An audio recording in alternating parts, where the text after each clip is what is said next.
Chapter 2561. Translator, Endless Fantasy Translation Editor, Endless Fantasy Translation Translator, Endless Fantasy Translation Editor, Endless Fantasy Translation. He would give her all of his money. Betrothal gifts were usually given by the groom to the bride. Usually, if the bride was having a hard time, she would keep some of it. Otherwise, she would return it all to the groom. To put it bluntly, it was Ci's betrothal gift. It was all his savings over the years, including real estate and his company. The betrothal gifts were given by the groom to the bride. Of course, they would not all fall into Qin Yiru's hands but into Yun Jian's. If Yun Jian's family, Qin Yiru's family, was having a hard time, Qin Yiru's family would keep some of Ci's betrothal gifts. If Qin Yiru's family was having a good time, Ci's betrothal gifts would be returned in full. The more betrothal gifts the groom gave, the more glamorous the bride's wedding would be. In a village, if the groom gave a betrothal gift of up to 1,000,000 yuan as a formality, he would be considered a very wealthy family. Shuang confessed on behalf of Ce. He would invite all the restaurants in the country to operate for 3 days for free, and it would only cost him 10 days of income. All of Ce's money would be given to Yun Jian in the form of betrothal gifts. He would not hold anything back. This process would be completed during the engagement banquet and the wedding. What? Hearing Shui Ying's words, Wang Xuanfang, whose butt was still firmly pressed against the bench, slipped and fell to the ground. Before she could get up, she exclaimed loudly with her eyes bulging. That, how much money is that? Young man, what do you do for a living? Let's not talk about country Z, even in the whole world, there isn't a woman who's more glamorous than your granddaughter's wedding. Rong Jiaoxian, a primary school teacher, rolled her eyes and almost fainted from shock. Zhang Meihua's face stiffened as well. As the director of new crews, Yun Jian had already given Zhang Meihua a lot of face. Zhang Meihua already felt that at Yun Jian's level, she would not be able to find a man of Yun Jian's age who was more outstanding than her. She had thought that Ce's wealth could not compare to Yun Jian's, but Zhang Meihua was smart. She knew that she did not have a good relationship with Yun Jian, so she did not dare to say anything about Yun Jian's matters. Who would have thought that Ce's wealth had reached the pinnacle of perfection? Moreover, such a rich, powerful, handsome man was willing to give all of his wealth to Yun Jian?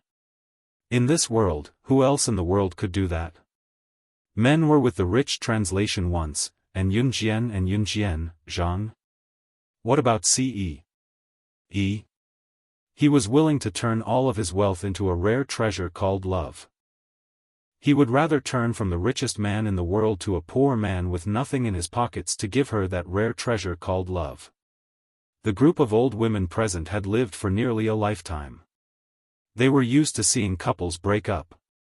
After getting married, they were still on guard against each other. They were also used to seeing people cheat on each other. In the end, they would break up and even see each other as mortal enemies. However, they had never seen a young man like Ce. He did not say, "I love you," to Yun Jian in front of everyone from the beginning to the end, nor did he show excitement at the engagement banquet and wedding that outsiders could see even if they did not want to see it, unlike other young people. However, he was willing to give Yun Jian the wealth that others could not afford. He did not even bat an eyelid. There was no lack of rich men in the world, but a man like Ce, who could give all of his wealth to Yun Jian when he already had it all, was a rare treasure in the world. He was using his actions to tell everyone present that he and Yun Jian were going to spend the rest of their lives together. A pair for the rest of their lives. Never to leave. Translator, Atlas Studios Editor, Atlas Studios. Chapter 2562. The engagement party was on the second day. It was already 11 p.m., and it was getting late. They still had to wake up early the next day. Yun Jian and Ce, as well as most of the guests of the engagement party, had gone to bed early. The stars filled the sky, as if signaling the end of the old era and the beginning of a new era. Huff. Huff. Huff. It was a different kind of night. Si Luo was holding a heart-shaped wooden stick used for blowing bubbles. She dipped the stick in the bubble solution and blew bubbles at the stars and moon in the sky. It's so cold outside. What are you doing here? Xueying walked out and saw Si Luo sitting alone outside, blowing bubbles with a wooden stick that he had made. He walked over and grabbed Si Luo's arm, wanting to bring him into the house. I miss home. I want to go home. Si Luo, who was usually weak, used her other hand to push Xueying's hand away as she spoke expressionlessly. However, her pouting lips made Xueying's heart skip a beat. Si Luo had never mentioned her home. Xueying had never asked about it either. Seeing Si Luo's upset expression, Xueying reached out to hold her hand. Then I'll bring you home. Not our home. It's my home. I want to go home. Sister Yunjian and the rest are so happy. I'm really happy for Sister Yunjian, but I want to go home. I want to go home where Daddy and Mommy are still around. But why is it so hard? Why was I so disobedient when I was young? If I knew that I would never see them again, I would definitely be obedient. I would definitely be very obedient. This time, Si Luo did not let go of Xueying's hand. She slowly squatted down and hugged her head. When he first met Si Luo, she was very innocent. However, her innocence was just to cover up the fear and dread in her heart. When I was 13, Daddy's business enemies came knocking on our door. They hired assassins to kill our entire family. I was stuffed under the bed by Mommy. I didn't dare to make a sound. I just watched as my family fell into a pool of blood. I was disobedient when I was young. When I was 6 or 7, life at home wasn't so good. Back then, Daddy and Mommy would wake up before 3 in the morning so that they could eat every day. They went out to sell newspapers and pick up trash. Life at home was too hard. I didn't know how to behave. My family's expenses were not enough to buy me a doll, so Daddy went out to sell blood and bought me a doll. I was so happy back then. After that, Daddy's business and business. I've always thought that Daddy and Mommy, Daddy and Mommy, Daddy and Mommy, Daddy and Mommy. At this point, Si Luo's body trembled violently. She paused for 2 seconds before continuing. When I saw Sister Yunjian and Mommy Daddy and Mommy Daddy and Mommy Daddy and Mommy Daddy and Mommy Daddy and Mommy Daddy and Mommy Daddy were so happy. But now, even looking at them and talking to them is a luxury. I really regret it. Si Luo's innocence was half an act. That was because she had to use her innocence to protect herself. Only now did Si Luo dare to open her heart to Xueying. When she was young, she didn't know how to behave. She thought that it was natural for her parents to treat her well. It was only after she lost them that she learned to cherish them. However, it was all too late. Xueying didn't say anything this time. He only reached out his long arms to pull Si Luo into his embrace when Si Luo buried his head in his sobs. In the future, it's my turn to protect you. My kindness to you is something you should accept. M. Chapter 2563. Xueying's last sentence brought tears to Si Luo's eyes. She had always felt guilty about it. Her parents' death was irreversible. But she regretted it. She regretted not being sensible when she was young. She regretted not being as obedient and sensible as she could have been when her parents were still alive. But life was like that. Once you missed it, even the richest person in the world would not be able to buy back the lost past. No one's kindness to you is something you should accept as a matter of course. Including her parents. That was why Si Luo had always been living in guilt. She hated herself for not being sensible and being disobedient when her parents were in their most difficult times. She blamed herself for not being able to repay them in time. But Xueying hugged her and said, "I'm good to you, so you should accept it." His kindness to her was something she should accept. She didn't need anything in return. Just like how her parents treated her. That sentence made Si Luo's eyes turn red. She could not hold back her tears anymore. She pretended to be naive in order to survive. Even though Si Luo pretended to be naive back then, she was only half sincere. That was why no one realized it. But now, she was truly touched by Shui Ying's words. She used to think of the world as her home. But after meeting him, it was as if she had returned to her parents' protection. It was so warm. She had to cherish and accompany you. She would scold your parents for wanting the best for you. Because when you look back, you might realize that your parents, who had always been protecting you, were no longer around. The engagement banquet was held as usual the next day. There was usually nothing special at an engagement banquet. Friends and family would be invited for a meal and a chat, and that would be it. On this day, the most important thing to mention was that in country Z, the couplet, Ce and Yunjian, grow old together, appeared on every street and alley in the country. These words appeared on all the trucks on the road, on all the bus billboards in the city, and on all the restaurants in the country. This caused a sensation all over the world. Passers-by and residents all asked what was going on. A national celebration was probably nothing more than this. There was nothing worth mentioning at the engagement banquet. After midnight, the engagement banquet was officially over. Muing did show up the next day, but she had a worried look on her face. Mad Dragon was nowhere to be seen beside Muing. Yunjian was a little confused when she saw him during the day. Yunjian suddenly received a text message when the engagement party was just over in the wee hours of the morning. She glanced at the message and walked out. As she walked out, she glanced at Muing and explained to Ce before she hurriedly left. South Africa, Moon City. At a scientific laboratory. After Mad Dragon agreed to the unreasonable request of the perverted doctor's son, the perverted doctor's son tied Mad Dragon to an operating table.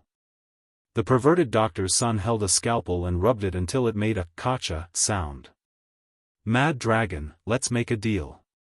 As long as you give me your heart for an experiment, I'll save your woman. I won't go back on my word. The perverted doctor's son looked at Mad Dragon with a sinister expression. As he said that, the scalpel was about to fall on Mad Dragon's heart. Just as the scalpel was about to pierce Mad Dragon's heart, with a bang, the door was kicked open. At the same time, a slender figure broke through the door and entered. At the same time, a butterfly knife stabbed into one of the perverted doctor's son's eyeballs at a speed that couldn't be seen with the naked eye. Tisk! The butterfly knife pierced the eyeball, causing it to detach from his glasses and burst on the spot. The perverted doctor's son took a few steps back and wailed in pain. Ah! Ah! Ah! At that time, the beautiful figure who had just entered swept her gaze across the room, then stared at Mad Dragon. Suddenly, her lips curled up coldly, and she said something that frightened the perverted doctor's son so much that all the cells in his body trembled. Do you know how much money I spent to recruit him? How dare you lay a finger on one of my kosha mercenaries, slaying God's men? How dare you? M. Chapter 2564. Back then, Yun Jian had snatched Mad Dragon from Ce. After snatching Mad Dragon from Ce and forcing Mad Dragon to join the kosha mercenaries, Yun Jian had to pay Mad Dragon a fixed salary. Mad Dragon's status in the world was second only to Yun Jian, who was ranked first in the International Secret Service. Although there was a huge difference in the price of their missions, Mad Dragon was ranked second in the world of Secret Service. In spite of it, as God of War who ranked third on the International Secret Agent chart, if Mad Dragon were to perish, Gu Sha mercenaries would be the one to suffer the heaviest loss. The psychopathic doctor's son who had his eyeball pierced by the butterfly knife Yun Jian tossed out wailed as he rolled on the floor, shuddering. When he heard what Yun Jian said, his other eye that was still intact widened like a fish's eye. He had forgotten. After Mad Dragon left an Hun organization, he had joined the kosha mercenaries. An Hun organization wouldn't pursue the death of an assassin or Secret Service agent, but the Wuxia mercenaries would. The Wuxia mercenaries were known internationally for being protective of their own. When he was messing with Mad Dragon, he had completely forgotten that Mad Dragon was now a member of the Wuxia mercenaries. Don't kill me. Don't kill me.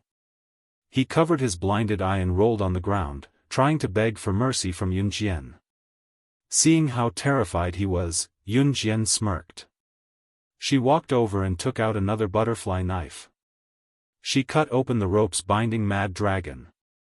Before Yunjian arrived, Mad Dragon had already been stabbed multiple times by the crazy doctor's son, but Mad Dragon didn't even make a sound.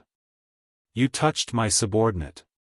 Now that he's seriously injured, he won't be able to bring any benefits to the Wuxia mercenaries for the next few months.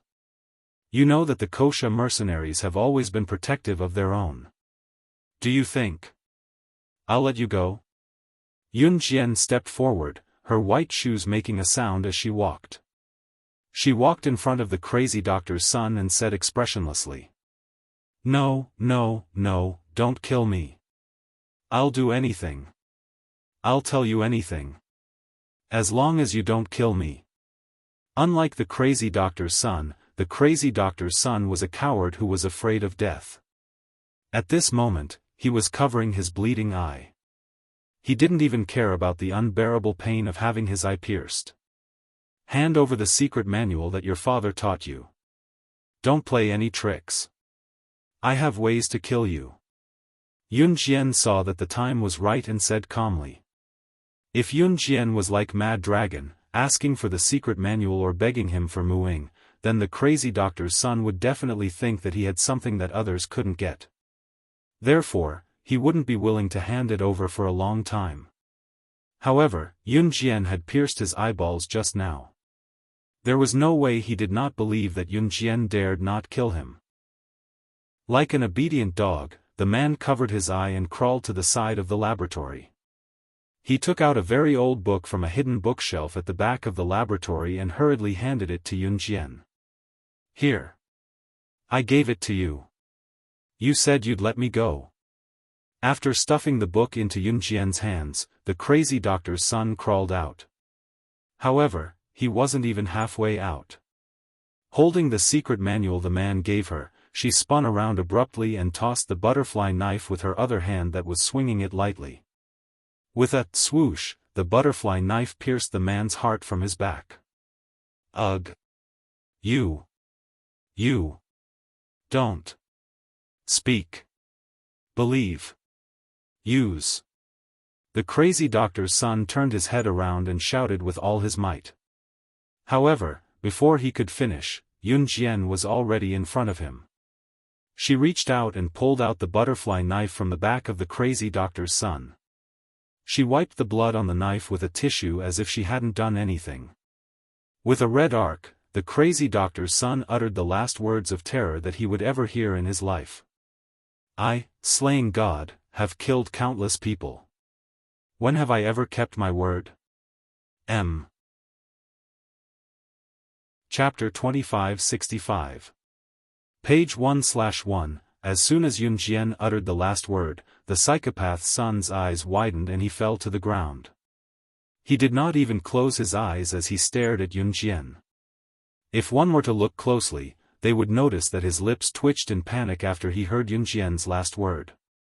His pronunciation was SS, the initials of slaying God. Cough. Why are you here? Mad Dragon had been stabbed several times. He turned to glance at Yunjian and covered the blood that was flowing out of his wound.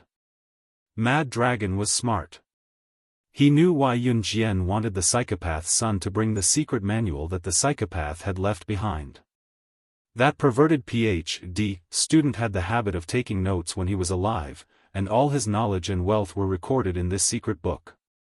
This secret manual was the psychopath's diary when he was alive. With it, Yunjian could concoct the medicine to save Mu Ying and maintain Mu Ying's life. Therefore, the psychopath's son's life and death were no longer important to Yunjian and Mad Dragon. They walked out of the laboratory. Mad Dragon held the wounds on his body and suddenly stopped in his tracks. Can you promise me one thing? Mad Dragon coughed and asked. Tell me. Yun Jian had finished wiping the butterfly knife. Her eyes were fixed on it as she spoke calmly. Don't tell her that I was injured and that I asked for medicine for her. Don't tell her that I almost died. Mad Dragon pleaded. Yun Jian looked up and glanced at Mad Dragon for a second. The next second, she lowered her head expressionlessly and gave her silent consent. Work hard after you've recovered. The Kosha mercenaries don't keep idle people. That was a promise. Mad Dragon raised a brow and nodded. Yun Jian returned to Hubble Island in the early morning of the next day. The engagement banquet was never going to be lively because it was reserved for the wedding ceremony. The wedding ceremony was as lively as it could be. Yun Jian and Siyi's wedding date was set. It would be held on the 1st of April, which was Yun Jian's birthday. That was the day Yun Jian turned 20 years old and could go to the Civil Affairs Bureau with Ciyi to get their marriage certificate. Fortunately, there was still some time before the wedding ceremony. Jian, the guests have gone back. We should pack up and go back to Longmen City. Qin Yiru mentioned the engagement banquet to Yun Jian after it was over. Mom, you go back first. I'll take Xiao Jian on a trip this afternoon. The engagement banquet had just ended, but Ce addressed Qin Yiru as Mom, naturally, sounding like he had practiced it thousands of times. After that, Ce kept a straight face as if he was afraid that the two troublesome children would tag along, but he added, "It's just me and Xiao Jian going on a trip." Qin Yiru knew that Ce did not want to bring the two children with him at once. She smiled and nodded. Okay. I'll take Yuan and Mingyu. Have fun. In the end, Ce's plan did not work out. Ce had planned to leave Hubble Island with Yun Jian, but the little boy had noticed them somehow. As if knowing that Ce was going to leave him and his sister behind to take Yun Jian out, the little guy scurried over and mumbled, "I'm not sure." "Ayya. Daddy. Let's pee together." Peeing together meant that they were going together. Once the little boy came out, the girl noticed that Yun Jian and Ce were leaving too. Both of them cried and threw a tantrum, so Yun Jian brought them along. On the bus to Country D, Ce's chiseled features were dark throughout the journey. Both children sat on Yun Jian's lap and babbled excitedly. They met a middle-aged man from Country Z along the way. Like Yun Jian and Ce, he was also bringing his family to India for a vacation. Seeing both children sitting on Yun Jian's lap and Ce looking glum, the middle-aged man greeted Yun Jian and glanced at Ce before telling Yun Jian, "You're both taking care of your children. Is this the stepfather of the two children? It must be tough for you to take care of them alone. Young lady, it must be hard on you. I'm a parent too, I know how tough it is to take care of children." Translator, Endless Fantasy Translation Editor, Endless Fantasy Translation. Chapter 2566. The middle-aged man didn't know about the relationship between Ce and Yun Jian. Earlier, he had greeted Yun Jian. Now, he saw Ce sitting by the bus window, looking out of the window with an expression that said he didn't want to see the two children. Seeing that there was no expression on his cold face, the middle-aged man automatically assumed that Ce was unhappy with the two children's arrival. If he wasn't a stepfather, then what was he? The middle-aged man's name was Lu Zhengdong. He was already 38 years old. He was traveling with his wife and two children who weren't even 10 years old. It could be said that he doted on his children to the extreme. Lu Zhengdong was the biological father of his children, so he always felt that a child's biological parents would definitely be extremely good to their children. The feeling that Ce gave him made Lu Zhengdong think that Ce was the stepfather of the little boy and the little girl. That was why he said those words. Lu Zhengdong didn't mean to say those words. However, after he said those words, Ce's sharp black eyes glanced sideways at him. Seeing this, Lu Zhengdong was so frightened that his body trembled and he didn't say anything else. By the time he reacted, Ce had already grabbed the clothes on the back of the little boy's back with one hand and pulled him onto his lap. From the beginning to the end, Ce didn't say a word. They're a married couple. Why the hell are you talking about stepfather? You're the stepfather. Lu Zhengdong's wife was a very honest person based on her appearance. After hearing her husband's words, she reached out to grab Lu Zhengdong's ear and gently twisted it. Then, she smiled at Yunjian. My husband is outspoken and speaks carelessly. Don't mind him, little girl. It's fine. Yunjian replied. Nonsense. Why are you still fooling around in the future? They're a loving couple. Lu Zhengdong's wife patted Lu Zhengdong and reprimanded him in her native dialect. Lu Zhengdong scratched his head and really didn't say anything. Halfway through the bus ride, Lu Zhengdong's wife started chatting with Yunjian out of boredom. Lu Zhengdong's wife was called Chen Min.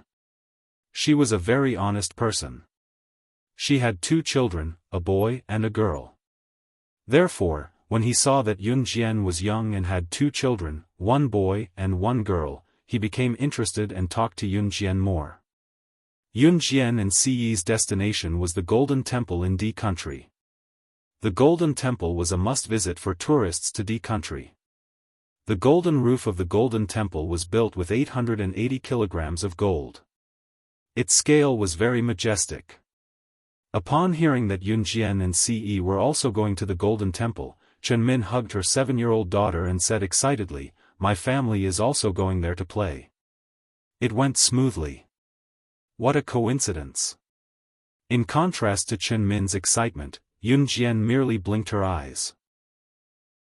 When they arrived at their destination, Yunjian parted ways with Chen Min's family. D Country wasn't rich and the status of women in D Country was very low. Yunjian and Ce found a hotel to stay in. The Golden Temple was a world-famous tourist attraction, so very few people came to visit it. The hotel that Yunjian and Ce found was one of the bigger hotels. When they entered the hotel, they met a group of tourists from Z Country. There were also other groups from all over the world. After Yunjian and Ce checked in, the group of tourists from Z Country saw Yunjian and Ce. One of the people in charge of the tour walked over and said to Yunjian and Ce, "Hello, everyone. I'm the person in charge of the tour group. Everyone calls me Golden Gold. It's like this. D Country has very few toilets and the status of women is low. I see that there are 2 women in your family. It's a little dangerous to travel here alone. Are you interested in joining our tour group? Calm. Wonderful Book House. Chapter 2567. Our tour group specializes in tourism activities and has even hired a few bodyguards to protect everyone's safety. After all, who doesn't want to return to their homeland safely and happily? How about it? Do you want to join us? The person in charge of the tour group, who called himself Jin, took out a pack of cigarettes from his pocket and handed one to Ce while introducing the benefits. Needless to say, Jin was the person in charge of the tour group. When he saw Yunjian and Ce with the 2 children, he saw Yunjian and Ce as glowing silver. Hence, he hurried over and tried to pull Yunjian and Ce into the group. Unexpectedly, Yunjian and Ce ignored Jin and walked around him into the hotel room. Seeing this, Jin snorted and turned around. "Hey, brother, did you fail to get a guest? She doesn't even care about you. But that girl is really beautiful. That butt, that waist, if I can ride her a few times, I'll laugh out loud in my dreams." Jin turned around and saw a man who was slightly taller than Jin. However, his facial features were uglier than Jin's. "I don't like that guy." Jin glanced in the direction that Ce had left. He put the cigarette that he wanted to pass to Ce in his mouth, lit it, took a puff, and blew out the smoke. "Why? do you want to do him? Brother, I'll follow you.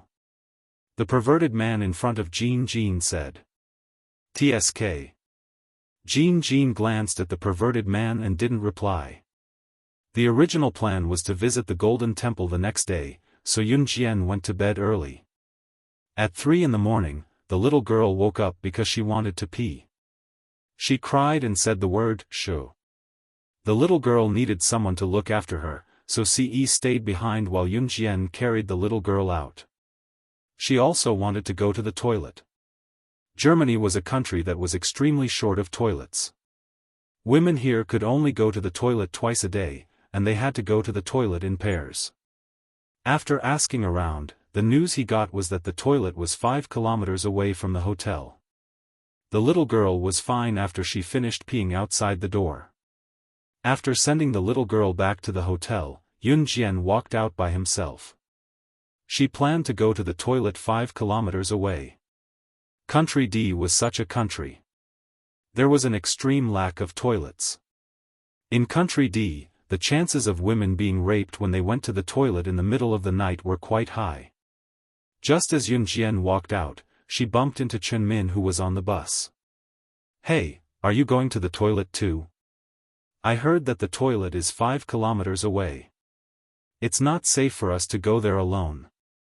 So, I decided to go with everyone." Chunmin greeted Yunjian. Beside Chunmin were a few Z Country women who were traveling with the Z Country tour group. Since they were on the same path, Yunjian didn't refuse. When the group of people arrived at the toilet 5 kilometers away, they all rushed there. Oh my God! Even the toilet is 5 kilometers away in this godforsaken place. Luckily, I don't live in this godforsaken place. Otherwise, I would go crazy. One of the women said. Then, everyone started chatting. In the dark, Jean and the perverted man, who had followed them all the way here, accidentally discovered that Yunjian had come out alone. So, in order to vent their anger during the day, the two of them planned to lay their hands on Yunjian. I've attracted the group of old bachelors in town here. These women will probably lose their virginity. When the time comes, we'll cover our faces and no one will recognize us. We'll F***ck all the women. We'll also save money on finding a prostitute. How awesome! The perverted man said in a perverted voice. "Shu, lower your voice. She's coming out." Jean suddenly covered the perverted man's mouth. They saw Yunjian walking out of the toilet. The rest of the women also left the toilet. At the moment when everyone was ready to go back together, Yunjian, who had walked out of the toilet as if nothing had happened, suddenly raised her eyes. The pair of eyes under her bangs seemed to be stained with strange red streaks under the moonlight. Then, in front of all the women present, as well as Jean and the perverted man who were hiding in the dark, she immediately opened her mouth and said something that made everyone panic. "You've been following us all the way. Are you still not planning to come out?" Chapter 2568. 5 kilometers away from the hotel, there was a toilet. This toilet was piled up with stones and looked dilapidated. Although the people outside could not see the people inside the toilet was so dilapidated that it looked like it would fall down with a push. Yunjian was standing 10 meters away from the toilet. Under the moonlight that was about to set in the west, her straight and slender figure was enough to arouse men's desire. But at this time, she stood in the same spot as if nothing had happened and suddenly said this sentence out of nowhere. As soon as she finished speaking, Jean and the perverted man who were hiding in the dark, as well as Chunmin, as well as the group of women who had come with the group to use the restroom, were all stunned. What do you mean by following us all the way? Don't scare me. It's so dark here. There's no one around. One of the women tugged at her clothes, and her face turned pale. She looked around and was clearly frightened to the point that she let out a cry. The other women who came with her trembled when they heard Yunjian's words. Among the group of people who came here, 3 or 2 were men. And the whole group was from Z country. Although it was 3:00 in the morning, the people from Z country had long heard that there were few toilets in D country. Moreover, the chances of women going to the toilet alone were very high. Therefore, these women gathered a lot of people in the middle of the night and went to the toilet 5 kilometers away. A few of the women even dragged their boyfriends or husbands with them. They were the 3 or 2 men who were standing at the scene. 3 minutes after Yun Jian spoke, a woman whose husband was standing beside her was holding her man's arm. Seeing no one around them for a long time, she was not afraid of trouble and replied to Yun Jian in a loud voice, "What's the matter? There's no one. Who are you trying to scare? Can you please shut your mouth? Otherwise, you can go back alone." This woman relied on her husband's protection and was not afraid that there were people around. That's right, that's right. There's no sound around. You shouldn't scare us like this just because you're young. We're old and can't stand being scared. Another woman chimed in. As soon as the woman holding her husband's arm finished speaking, the rest of the women also agreed and stood on the side of the woman holding her husband's arm. Exactly. Who are you trying to scare? In a dark environment, people would more or less be surrounded by a sense of ambience. At this moment, the surroundings were gloomy. Only the round moon hanging in the sky that was about to set in the west could vaguely illuminate the earth. They were surrounded by trees. In such a place, it was inevitable that she would be a little scared. In addition, the crime rate in Germany was relatively high overall. Therefore, after confirming that Yun Jian was deliberately creating a scary atmosphere, everyone present turned their attention to Yun Jian. In the dark, Jin and the wretched man were first stunned when they were discovered.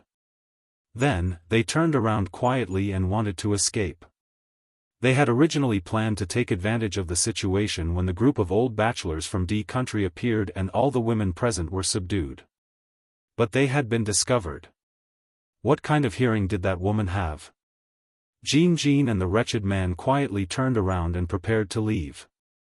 However, just as she and the wretched man were about to leave, all the women began to accuse Yun Jian. So, Yun Jian, who was standing on the spot, raised her hand slightly, and 3 knives were caught in the gap between her fingers. She didn't even look at them and threw the knife in her hand into the dark. No one saw that in the night, 3 knives were nailed to the thick tree trunk in front of Jin and the wretched man, who were about to escape. It was night, and Jin and the wretched man already felt guilty for doing something bad. At this moment, they suddenly saw 3 knives flying past them and stabbing into the tree trunk. The knives that suddenly appeared were like ghosts. Under everyone's gaze, the 2 of them were so scared that they screamed and rolled to where Yun Jian and the others were. As they crawled and rolled, they shouted, F***ck, ghost, ghost. Ghost. What the hell? Ghost. Chapter 2569. Translator, Endless Fantasy Translation Editor, Endless Fantasy Translation Translator, Endless Fantasy Translation Editor, Endless Fantasy Translation. 2 silhouettes suddenly sprung out from the dark forest, causing everyone who accused Yun Jian of scaring them to shudder. There's really someone. The woman holding her husband's arm was so scared that her face turned pale. She couldn't help but turn to look at Yun Jian. How did she know that someone was following them? Tour Guide Jin? Tour Guide Meng? Why are you here? Just when everyone was panicking at the sight of Jin and the wretched man rushing out from the dark, someone recognized them and asked in surprise. Cough. We saw that it was not safe for you to come out alone, so we followed you and planned to protect you from behind. I was planning to secretly escort you back. Jin reacted quickly. He quickly made up a story and spoke as if it was true. Then, Jin pushed the perverted man, who was Tour Guide Meng. Cough. Cough cough cough. Yes, yes. Tour Guide Meng quickly said after being pushed by Jin. Tour Guide Jin, Tour Guide Meng, you're so professional. Thank goodness I chose your tour group. The woman holding her husband's arm was grateful after hearing Jinjin and tour guide Meng's words. Everyone else also looked at Jinjin and tour guide Meng with gratitude. Yunjian only glanced at Jinjin and the perverted man and didn't say a word. The next moment, her ears twitched and she said expressionlessly, "Someone's here, let's go immediately."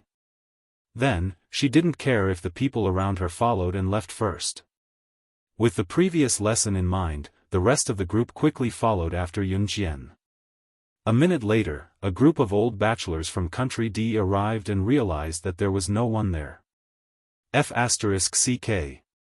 Those two tour guides from Country Z dared to lie to us. We'll get him tomorrow. One of the old bachelors of Country D stomped his feet and spoke in Country D's language. Everyone quickly returned to the hotel. The next morning, Yunjian carried the little girl. Ce carried the little girl and walked downstairs. Early in the morning, they prepared to leave for Country D's scenic spot, the Golden Temple. Just as they went downstairs, they met the tour group. There was also Chen Min's family. Chen Min greeted Yunjian. Yunjian just nodded slightly. As soon as they walked out of the hotel, the little guy clenched his fists and made a few sound. Yunjian naturally figured out the attributes of the little fellow and the little girl. Without exception, the little fellow's voice indicated that the little fellow had peed. Children don't know any better, so they pee directly on the diapers. Yunjian asked Ce to put the baby down on a clean step at the entrance of the hotel. She reached out to change the baby's diaper. "Let me do it." Ce gently grabbed her wrist and personally changed the baby's diaper. He. The little guy was completely unaware that he had wet his own diaper. His hands and feet were like a turtle when it was turned over, climbing up and down left and right. He was so cute that people couldn't help but want to kiss his forehead. At this moment, Chen Min's family also walked out of the hotel. Seeing the little fellow's face, Chen Min couldn't help but say to Yunjian, "Your son is so handsome. He'll definitely be a handsome guy in the future." After hearing this, Yunjian politely thanked her. At this moment, Ce had already rudely removed the baby's diaper. He took a new one and skillfully changed the baby's diaper. However, just as he was about to change the baby's diaper, the little fellow made another sound. A stream of urine sprayed onto Ce's face like a fountain. Translator, Henyi Translations Editor, Henyi Translations. Chapter 2570. Translator, Endless Fantasy Translation Editor, Endless Fantasy Translation, Naughty Ce, Tian Taihahu, page 1/1, Ce moved to the side the moment the little guy spat out the urine. His speed was too fast for anyone to react to. However, the little guy's speed was too fast and Ce's shirt was stained with the little guy's pee. Ce's face darkened. "Go back and change. I'll do it for him." Yunjian choked back the laughter she was about to burst out laughing at the sight of him. She walked over and placed the little girl on the steps. She quickly changed the little guy's diaper. Needless to say, the little guy was amazing. This was not the first time he had to pee while changing a diaper. However, every time he did it, he would not spill it on himself. Don't laugh, this was a profound skill that required a good grasp of strength. Ce's face darkened as she turned and walked back into the hotel. Chen Min came over and whispered to Yunjian. "Hey! My husband said that your husband was like the child's stepfather. Just now, I saw his eyes. It was as if he really wanted to strangle the child. It was as if he had a deep hatred for the child." After that, Chen Min winked at Yunjian. Yunjian's lips curved into a smile. The Golden Temple was located not far from the hotel. The roof of the Golden Temple was made of pure gold and its value could not be measured by money.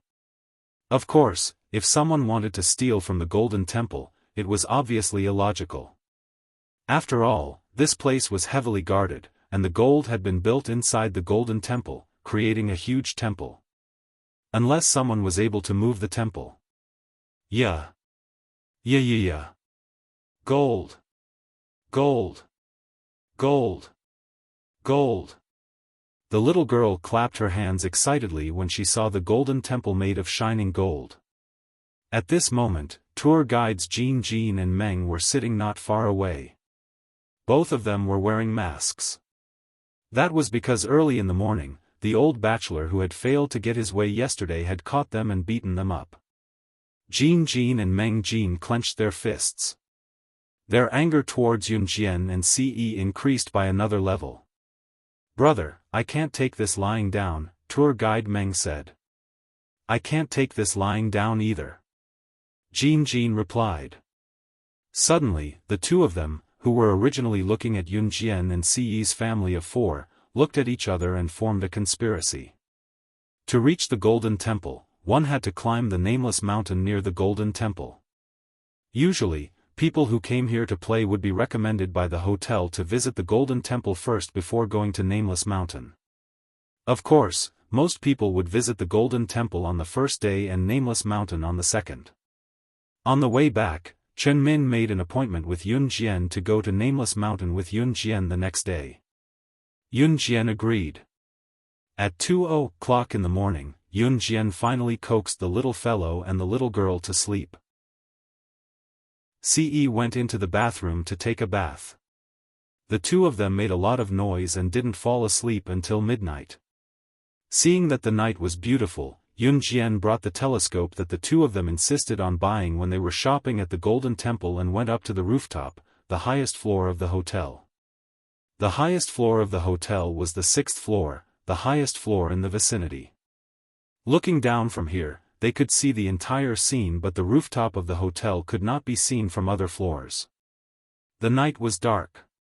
Yun Jian held the telescope with one hand and looked at the stars and moon in the sky. Bang, gotcha. Suddenly, the rooftop door at the back was opened, closed, and locked. Yun Jian squinted. Just as she was about to turn around to find out what was going on, a familiar chest came into her embrace. "Xiao Jian, it's been a long time since we last met." The moment the rich voice rang, Yun Jian could even feel a certain part of Ce's desire swelling and pushing against her. Translator, Henyi Translations Editor, Henyi Translations. Chapter 2571. Yun Jian hadn't come to the rooftop to let Ce do this. Even if the rooftop of this hotel was on the 6th floor, it was pitch black, and the moon wasn't very bright. Dark clouds had covered the sky, so there wasn't a single bit of light in the surroundings. She wouldn't cooperate with him here. "Let's go back. The children are still here." Yun Jian was about to say this when she suddenly felt Ce gently bite her most sensitive ear. In that instant, Yun Jian felt her entire body go numb. However, Ce seemed determined to have her this time. He grabbed Yun Jian's wrist with one hand and reached his other hand into the corner of her shirt. Under Yun Jian's loose clothes, he grabbed her tender spot. Yun Jian couldn't help but let out a soft moan. She hurriedly covered her mouth and leaned against Ce's shoulder. With her height, she only reached Ce's chin. She tiptoed so that her chin could reach his shoulder. When Ce heard Yun Jian's soft moan, his eyes turned scarlet. In the next moment, he carried Yun Jian horizontally and walked to the rooftop warehouse door. He kicked open the door and carried Yun Jian inside. The night was still very long. Unknowingly, the dark clouds in the sky gradually dispersed, revealing the full moon and countless stars. The twinkling stars flickered. Two of them gradually approached each other and eventually overlapped with each other. It was just like someone in the rooftop warehouse. The next day, Yun Jian woke up at around 10 in the afternoon. At this time, Chen Min's family should have been waiting for quite some time. However, Chen Min's family was very friendly. They didn't blame Yun Jian for oversleeping and even asked Yun Jian if she was too tired from playing with the two children yesterday. Actually, taking care of the two children wasn't tiring for Yunjian at all. She was the one who was tired. "I'm fine," Yunjian replied indifferently. Chen Min also had a husband. Seeing Yunjian like this, she just smiled. There were many people climbing the Nameless Mountain. Other than the Golden Temple, the Nameless Mountain was a must-visit attraction. Because this place was very beautiful, all the stones, flowers, and trees were all natural, and the air here was very fresh. Yunjian and the others quickly climbed to the top of the mountain. What made Yunjian feel strange was that she had been in the circle of assassins and secret agents for so many years. Except for the beginning, she had never felt sore in her legs. But today, when she carried the little girl up the mountain, her beautiful legs actually trembled involuntarily. Because of the little fellow and the little girl, Ce hadn't tasted anything fresh for a long time. Yesterday, he had done it with her 8 times in one go. Yunjian even suspected that Ce had 8 kidneys. We're almost at the suspension bridge. Nameless Mountain is most famous for its suspension bridge. This suspension bridge was suspended from the cliff of the two mountains. The bridge was 600 meters above the ground. Because it was very sturdy, everyone wanted to walk on it. It was exciting and thrilling. Let's go too. Just thinking about it makes me excited. If someone stands on it and the suspension bridge collapses, they will fall from 600 meters. Chen Min excitedly led Yunjian and the others to the suspension bridge that was suspended from the cliff of the two mountains. The suspension bridge was 100 meters long. Chen Min quickly led Yunjian's family of 4 to the suspension bridge. Just as they walked onto the swaying suspension bridge, the suspension bridge swayed left and right.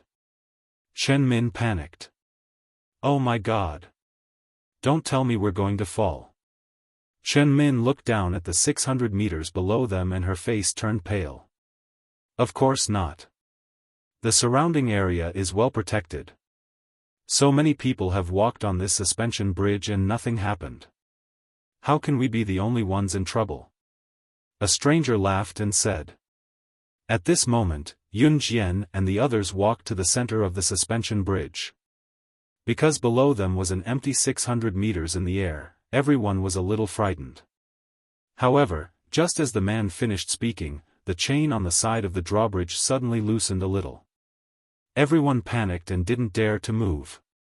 In the next second, the chain suddenly loosened without warning. Ah!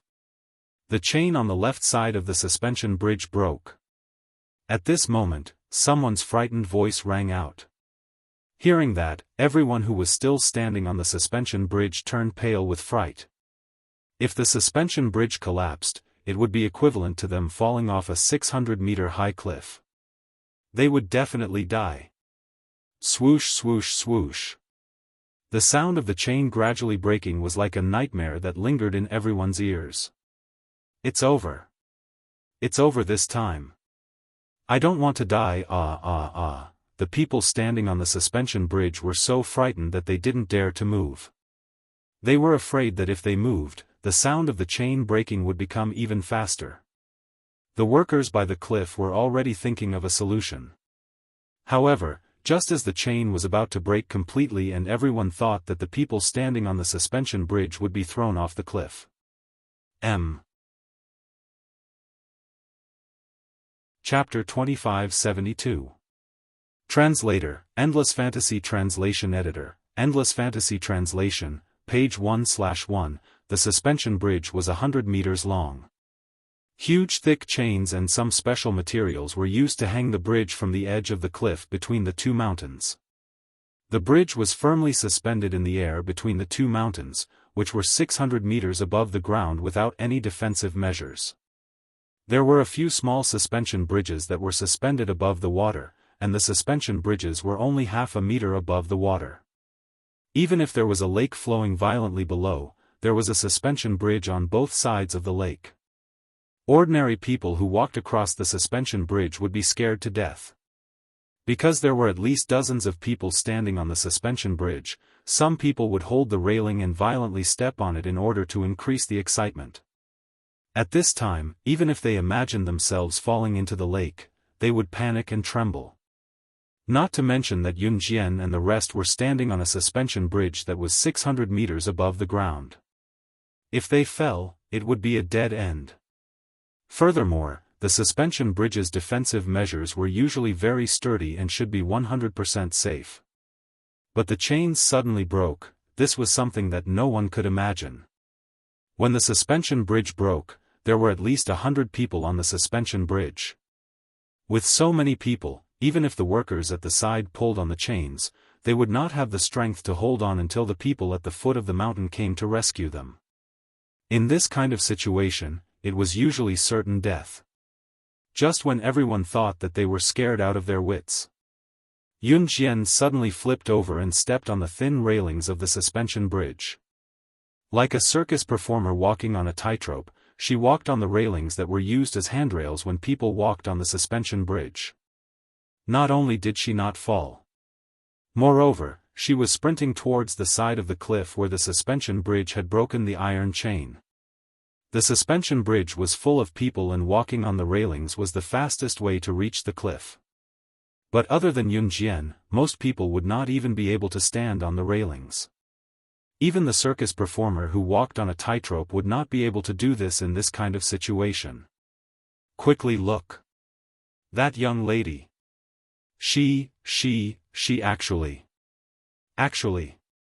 The workers at the side suddenly saw Yun Jian stepping on the railings of the suspension bridge and running towards them at a speed that could not be seen by the naked eye. They were so shocked that they shouted out loud. Heavens! What was she trying to do? We're going to fall, we're really going to fall. Who the hell is this woman? Mommy, save me. The tourists, who were hugging the railing of the suspension bridge tightly, did not dare to move. When they saw what Yun Jian did, their faces turned pale with fright. Stop her. The chains were unstable to begin with. She was running on the railing of the drawbridge again, and we could hardly hold on to the chain. Hurry up. Stop her. Fortunately, the iron chain slowly loosened. Just now, when the staff reacted, they had already hugged the iron chain tightly. The rest of the people who didn't get on the suspension bridge and were compassionate also ran up to help the workers pull the chains. However, there were nearly 100 people on the suspension bridge. Their strength was not enough to pull on the chains, and they would not be able to hold on for long.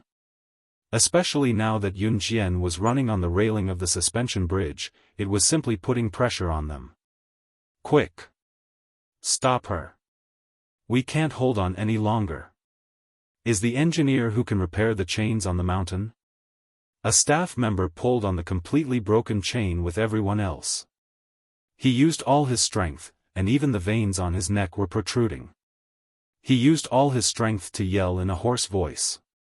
Everyone who was holding on to the broken end of the chain used all their strength. Not everyone in the world was evil.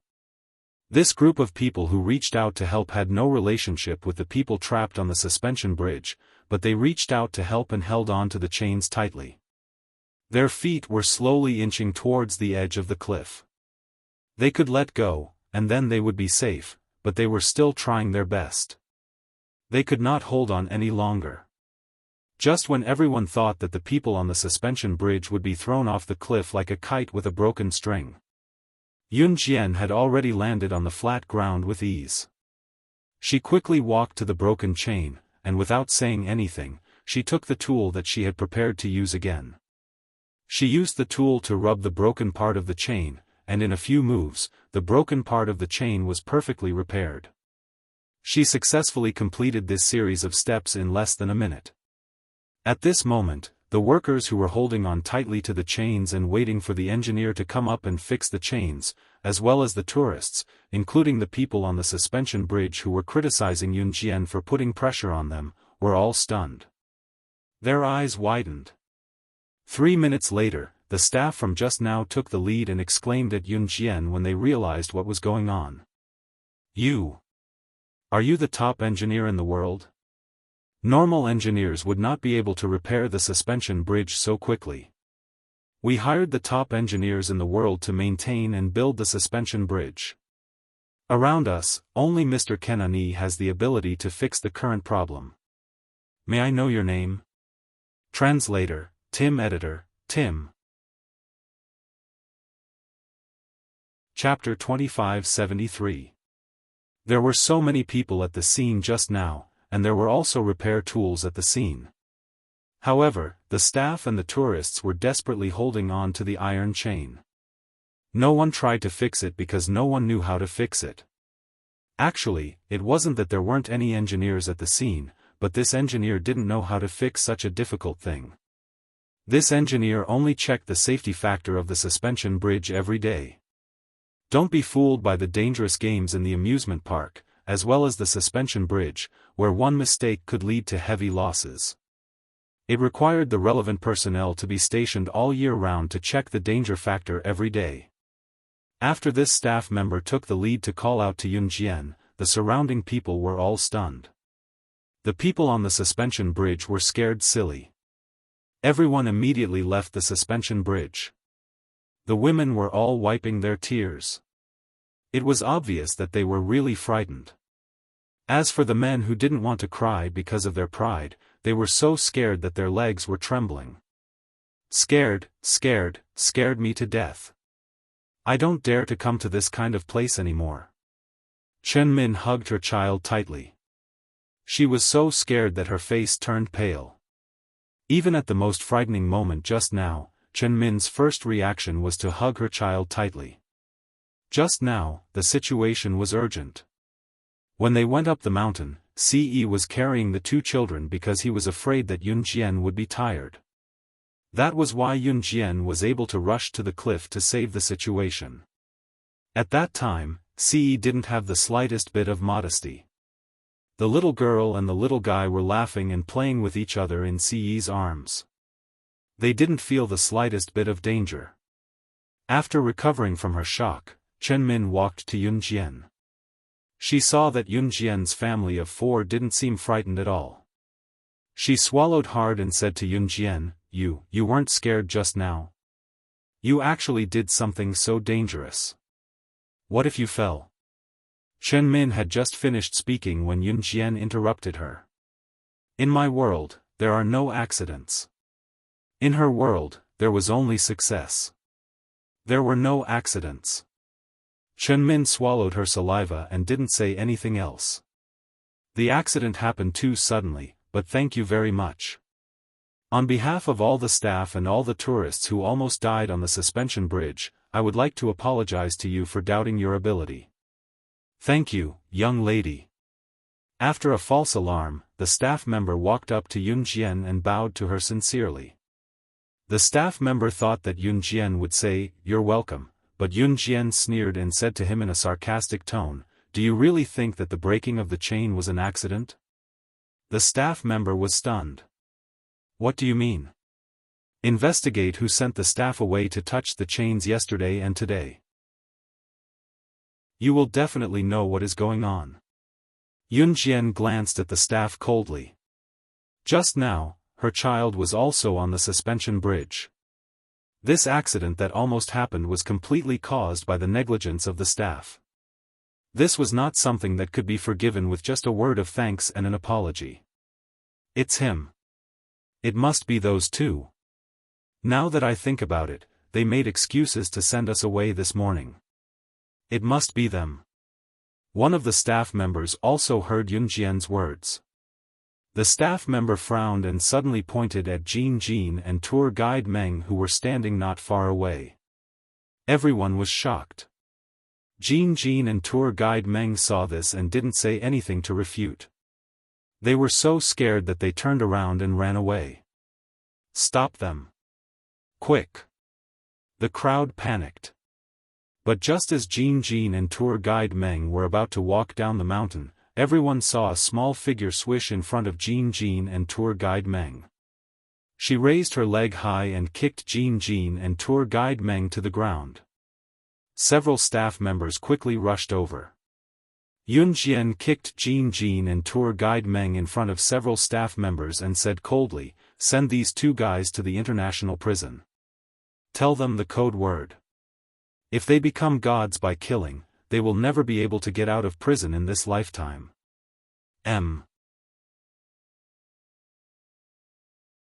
Chapter 2574. Page 1/1, Killing to become a god was a code word. The international prison was a place to imprison international criminals. It was said that once you entered the international prison, you could forget about coming out alive. Those who were sent to the international prison either had their arms or legs broken. Their lives there were more painful than death. And Yun Jian had some friendship with the boss of the international prison.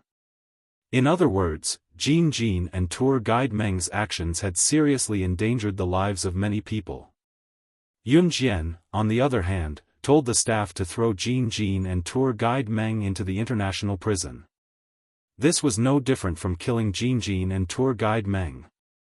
This staff member was almost killed by Jin Jin and tour guide Meng. If the suspension bridge broke, everyone would be buried here. Jin Jin and tour guide Meng would not leave any traces, and the staff would be the ones to suffer.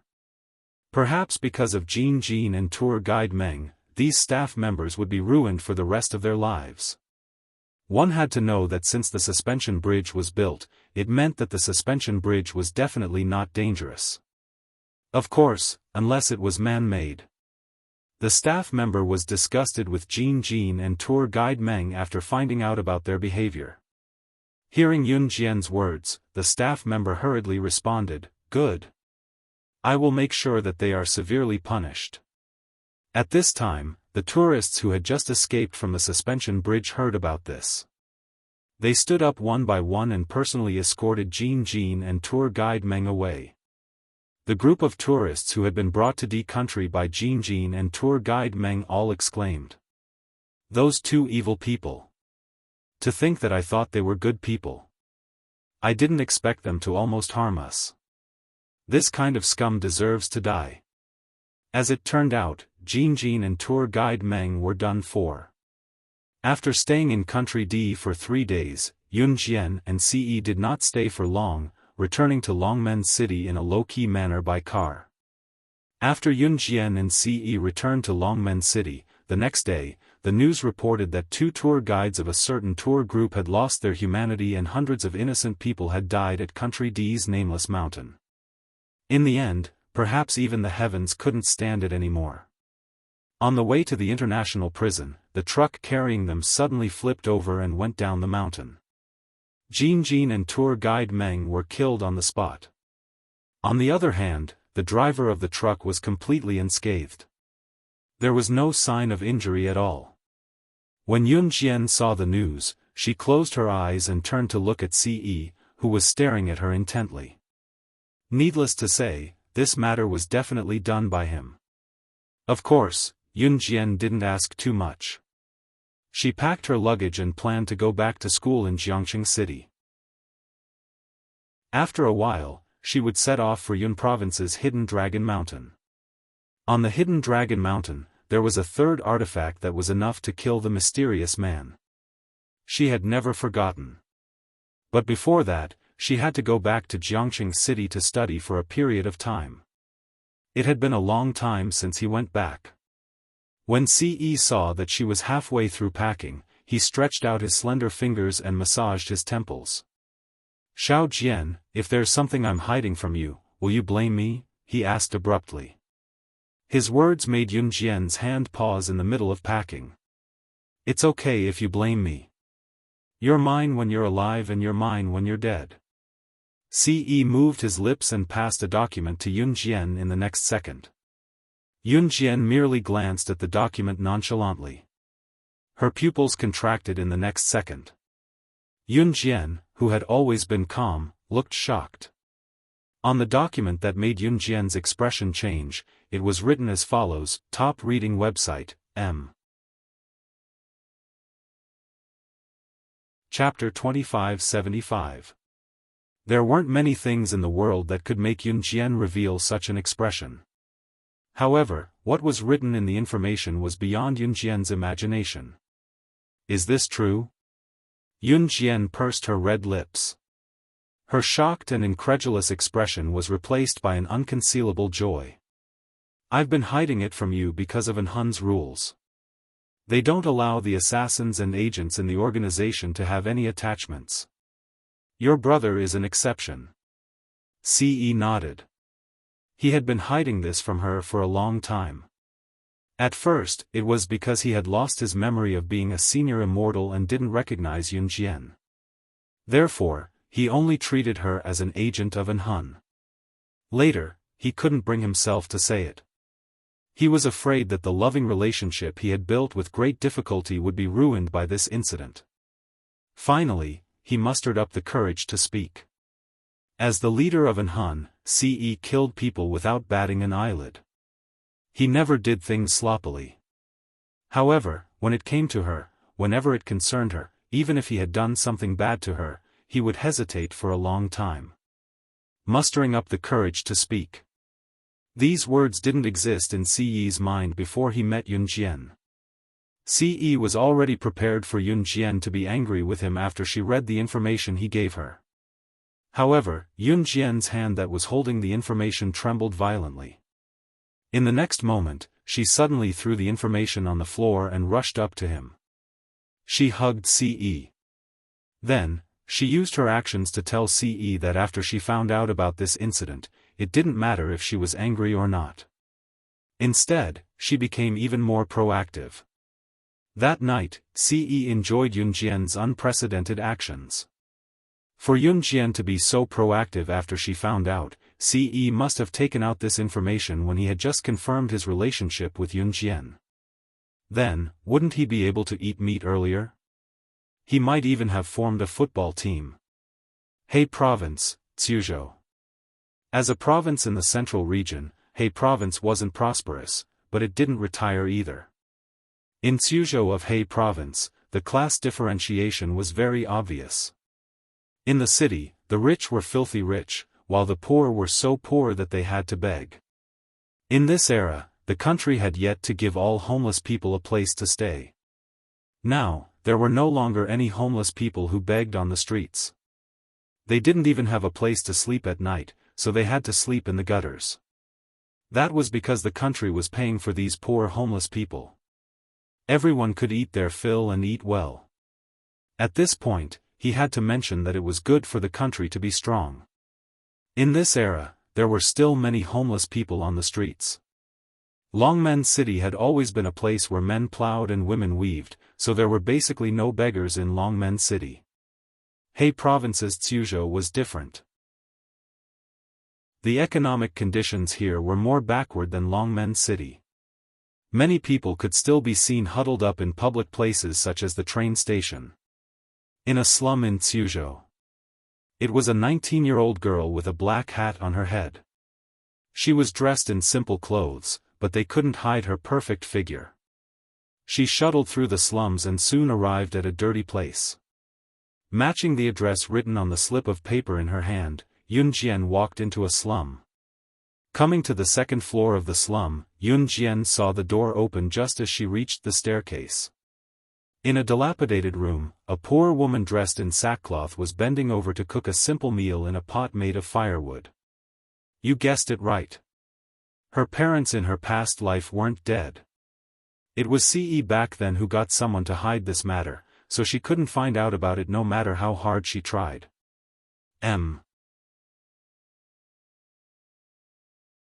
Chapter 2576.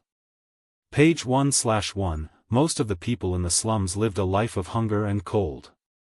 Here, they would be satisfied if they were able to eat a full meal. Standing in the dilapidated house that was only 2 stories tall, Yunjian's eyes flashed coldly as she looked at the middle-aged woman who was dressed in sackcloth that was patched with rags. The woman walked around the back of the burning stove and pressed her hand on her waist. She slowly bent down and picked up a piece of firewood and stuffed it into the stove. Then, she walked back to her original spot and continued to stir-fry the rice with only a few pieces of vegetables. The house was old and dark. When people stepped on the floor, it would make creaking sounds. It gave people the illusion that they could step on air at any time. "Miss, make way, make way." Just as Yun Jian stood outside the door and stared at the simple house that was not closed with a glint in her eyes, unable to move, an old lady's voice came from behind her. The old lady gently pushed Yun Jian aside and rushed into the house before Yun Jian. She said to the middle-aged woman who was stir-frying, "Ran. Your daughter is fighting with someone. It's at Westgate Market. The adults couldn't stop them even if they ran over. This girl. Fighting with a man. Hurry up and go take a look." The middle-aged woman was different from Qin Yiru. Her face was thin and her hands were almost skinny. Her face was full of yellow spots. However, one could vaguely see that she was also a great beauty when she was young. The middle-aged woman's surname was Zhou and her name was Ran. Zhou Ran. When Zhou Ran heard the old lady's words, her hands froze. Pada, the old spoon she used to stir-fry, fell to the ground. "Auntie Wang, please help me put out the fire. I'll go over right now," Zhou Ran said to the old lady. Then, she walked out anxiously. On Zhou Ran's face, there was a sadness that couldn't be washed away. It was a kind of sadness that came from the depths of her soul. Zhou Ran quickly ran out of the house. But the moment she ran out, she inadvertently glanced at Yun Jian. Their eyes met. With just one glance, Zhou Ran stopped in her tracks. She stared at Yun Jian. She should have taken a step forward, but she couldn't. "Ran. What are you doing? What are you going to do if your daughter gets taken advantage of if we're late? I don't know who this girl is looking for. I'll help you entertain her. Hurry up and go." The old lady who Zhou Ran called Auntie Wang urged her. Zhou Ran took one last glance at Yun Jian and rushed out. 15 years. Yun Jian was kidnapped when she was 5 and entered an Han organization. Yun Jian was 19 this year, but she was actually 20. She could no longer remember how her parents in her past life who took care of her looked like when she gave birth to her, but when she met Zhou Ran's gaze just now, the blood in her body told her that she was her mother in her past life. There was no mistaking it. After Zhou Ran left, the old lady looked up and wanted to ask Yun Jian who she was looking for. But when the old lady looked up, Yun Jian was already gone. Westgate Market. Because Zhou Ran ran too fast, she almost fell down. Her hands were quick, and she supported herself on the ground to stand up. Her knees were heavily rubbed against the ground, but she didn't care about the pain in her knees and rushed to the Westgate Market. "What did you say?" "Say it again." "My sister will come back. And my little brother will come back too. Don't talk about my mom like that. My mom isn't a jinx." At the entrance of the market, a girl who was 1.7 meters tall and had short hair clenched her fists and scolded back while fighting with 4 or 5 boys. At first, the girl had the upper hand, but later on, 4 or 5 boys worked together to suppress the girl. This girl was also Zhou Ran's daughter. Her name was Yun Mu, and she was Yun Jian's biological sister in her previous life.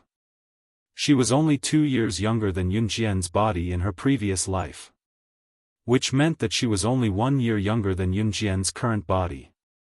She was 18 years old. When Yun Jian was kidnapped, Zhou Ran's mother-in-law forced Zhou Ran to have another child when Zhou Ran was heartbroken. Zhou Ran couldn't resist and gave birth to Yun Mu. When Zhou Ran's mother-in-law saw that Zhou Ran gave birth to another girl, she immediately forced Zhou Ran to have another child. In the end, she couldn't give birth to another child for several years. In the end, she finally gave birth to a boy. That boy was Yunju. However, when Yunju was 8 years old, he was kidnapped for no reason. Zhou Ran's mother-in-law cried, threw a tantrum, and forced Zhou Ran to divorce Yun Jian's father in her previous life. Yun Jian's father in her previous life, Yun Ni, refused. In the end, Zhou Ran's mother-in-law failed to commit suicide by taking sleeping pills. Only then did Yun Ni compromise and divorce his first wife. All these years, Yun Ni and Zhou Ran never gave up looking for Yun Jian and Xiao Yunju. At this moment, Yunmu was being mocked by these boys, and she fought back by scolding and beating them. When Zhou Ran arrived, the boys were about to take turns to slap Yunmu in public. No. Lian Yu is outspoken. Don't lower yourself to her level.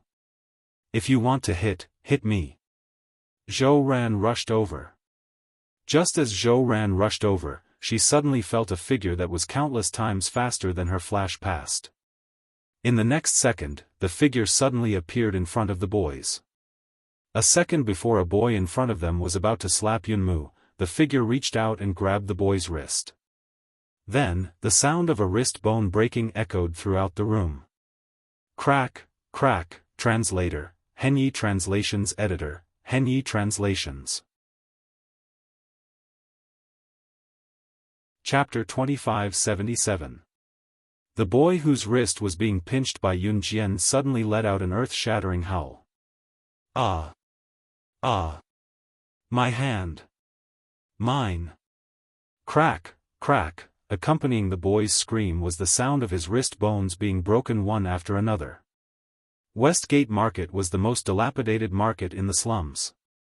Rather than calling it a market, it was more like a large group of old ladies or grandpas setting up mobile stalls to sell vegetables. There wasn't even a place to sell vegetables in the slums. They just spread out a white cloth on the ground and placed all kinds of vegetables on it. It was a simple way to start selling vegetables. Of course, the slums had no shortage of people. There were too many monks and too little gruel. There were many people and very few residences. At most, each family was given one room. Although Westgate Market was dilapidated, it was filled with people. Just now, when Yun Ran was fighting with a few boys, most people stood aside and watched the show. There were also some who tried to stop the fight, but in the end, it was to no avail. Yun Ran had the appearance of a boy since she was young. She was 1.7 meters tall and looked like a man. Although she was only 18 years old, she looked more mature than Yun Jian. From the side, Yun Ran looked like a fresh and handsome young man. Even the girls were elated when they saw her. These boys were from the same school as Yun Ran and had long treated her as a boy. Seeing that Yun Ran had seduced many girls in school, they hated Yun Ran very much. Just now, they bumped into Yun Ran, who was buying groceries for her mother. Knowing Yun Ran's family background, these boys began to kick up a fuss. Yun Ran was so angry that she started to fight with 4 or 5 boys. Unfortunately, Yun Ran was a girl. If it was a one-on-one fight, Yun Ran was still very strong. However, when it was 4 or 5 against her, she was naturally weaker. The boys all treated Yun Ran as a boy. Those who lost in a group fight would naturally be beaten up. Just now, when these boys were about to beat Yun Ran, Yun Jian appeared. However, not only did she directly grab the wrist of the first boy who wanted to slap Yun Ran, she also used brute force to break the bones in his wrist. His bones were fractured. Chengzhe. F***ck. Who is this girl? Get her. Get her. When a friend of the boy whose wrist had been broken by Yun Jian saw this, he shouted at the boy, as if he was completely enraged by Yun Jian's actions. The boys naturally couldn't take this lying down. They joined hands and rushed toward Yun Jian with clenched fists in front of the hundreds of passers-by around the Westgate vegetable market. Ha! UB*TCH. He actually dared to help Yunin. Her mother was a jinx. She had once lost her daughter, and now her son had been abducted. She was even chased out of the house by a man. You bastard, don't you know this is our territory? How dare you attack us? F***ck your grandmother. The boys' curses were extremely unpleasant to the ears. The poorer the place, the worse the security, and the more gangsters on the streets. Suzhou was such a place. The reason why these boys were so arrogant was because they had someone backing them. However, when the boys came in front of Yun Jian and waved their fists at her, the surrounding onlookers thought that Yun Jian was in trouble this time. Yun Yin got up and wanted to help Yun Jian. For some reason, when Zhou Ran saw these people beating up Yun Jian, her heart burned with pain. She wanted to step forward and block the violence of these arrogant boys for Yun Jian. Yun Jian gave a side kick and directly raised her leg high to step on the leading boy. She opened her hands and directly grabbed the sleeves of the two boys behind him. With the strength of her hands, she flung the two boys more than 10 meters away. The last boy was so scared that he didn't dare to come forward. She just sneered and glanced at the last boy. Then, she bent down and stepped on the palm of the boy who had insulted Yun Yin and Zhou Ran with her other foot. Kacha kacha, the sound of the knuckles bones breaking clearly reached everyone's ears. Her method just now was straightforward and efficient, causing everyone to panic. Just when the surrounding people, who had never seen such a frightening scene before, were about to stop breathing, Yun Jian's cold voice sounded clearly, but it made people tremble with fear. No matter whose territory this used to be, now that I'm here, it's mine.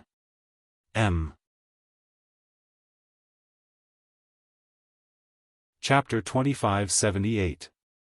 Every sentence that Yun Jian uttered sounded like an oath, and the 5 fingers of the boy under her foot emitted cracking sounds. Every time he spoke, it sent chills down everyone's spines. It was as if a spirit from hell was about to appear. Yun Jian's face remained indifferent and expressionless. The black hat added a sense of mystery to her. Ah. Big sister. Big sister, I was wrong, big sister. I beg you to be magnanimous and let me go, big sister. The boy used his other hand to grab his wrist that was under Yun Jian's foot. His face was pale from the pain. His body trembled because of the pain and Yun Jian's ghostly words. The boy had completely thrown away his pride as he begged for Yun Jian's forgiveness. Yun Mu stood behind Yun Jian. She glanced at Yun Jian and pursed her lips. Then, she spoke to the boy under Yun Jian's foot. Bah! If you dare to speak ill of my mother in the future, I'll kill you even if I have to risk my life. Wu Song, you scum! As she spoke, Yun Mu clapped her palms together and cracked her knuckles. Her tone was as if she was going to kill the boy under Yun Jian's foot. Big sister. I won't dare anymore. Big sister. The boy called Wu Song was a stark contrast to his previous domineering attitude. He kept begging for forgiveness. The moment Yun Jian released her foot, the boys supported each other and staggered away. Ha ha ha. Coward. Yun Mu dug her nose. She did not look like a girl at all. What do you mean risk your life? Liang. You're already 18 years old. Don't do things that will make your mother worry. Be more sensible and obedient, okay? Zhou Ran heaved a sigh of relief. She looked like she was really frightened. Mom! They were the ones who did it to me first. Yun Mu retorted indignantly. At this moment, Zhou Ran had already walked up to Yun Jian. She gulped and looked straight at Yun Jian. After 2 seconds of silence, she shook her head and said to Yun Jian, thank you so much for what you did just now. My house is simple and crude. Do you mind coming to my house for some tea? As soon as Zhou Ran finished speaking, Yun Jian stared at her. The corners of her beautiful and delicate face suddenly lifted into a smile. As soon as Zhou Ran finished speaking, Yun Jian replied without hesitation, okay. It wasn't that he didn't mind, but that he agreed. Zhou Ran hid the sadness in the corner of her eyes and dragged her daughter, Yun Jian, back home. She had to admit that when she saw Yun Jian just now, the child she lost 15 years ago came to her mind. That was ridiculous, wasn't it? Her child, Yun Jian, had been lost for 15 years. At that time, she was only 5 years old. How could she have found her way home? Our house is simple and crude. We don't have tea. This is freshly boiled water. Make do with it, don't mind it. Zhou Ran handed a cup of warm water to Yun Jian. Yun Jian took it but didn't say anything. Her eyes were fixed on Zhou Ran. What's wrong with me? Is there something on my face? Zhou Ran couldn't help but ask when she saw Yun Jian staring at her face. Yun Jian only shook her head slightly. Mom. Mom. Dad is here. Just as Zhou Ran finished speaking, Yunmu rushed in excitedly from outside the door. Behind her was a middle-aged man in his 40s who was dressed in a business suit. This man was Yun Jian's biological father in her previous life, Yun Ni.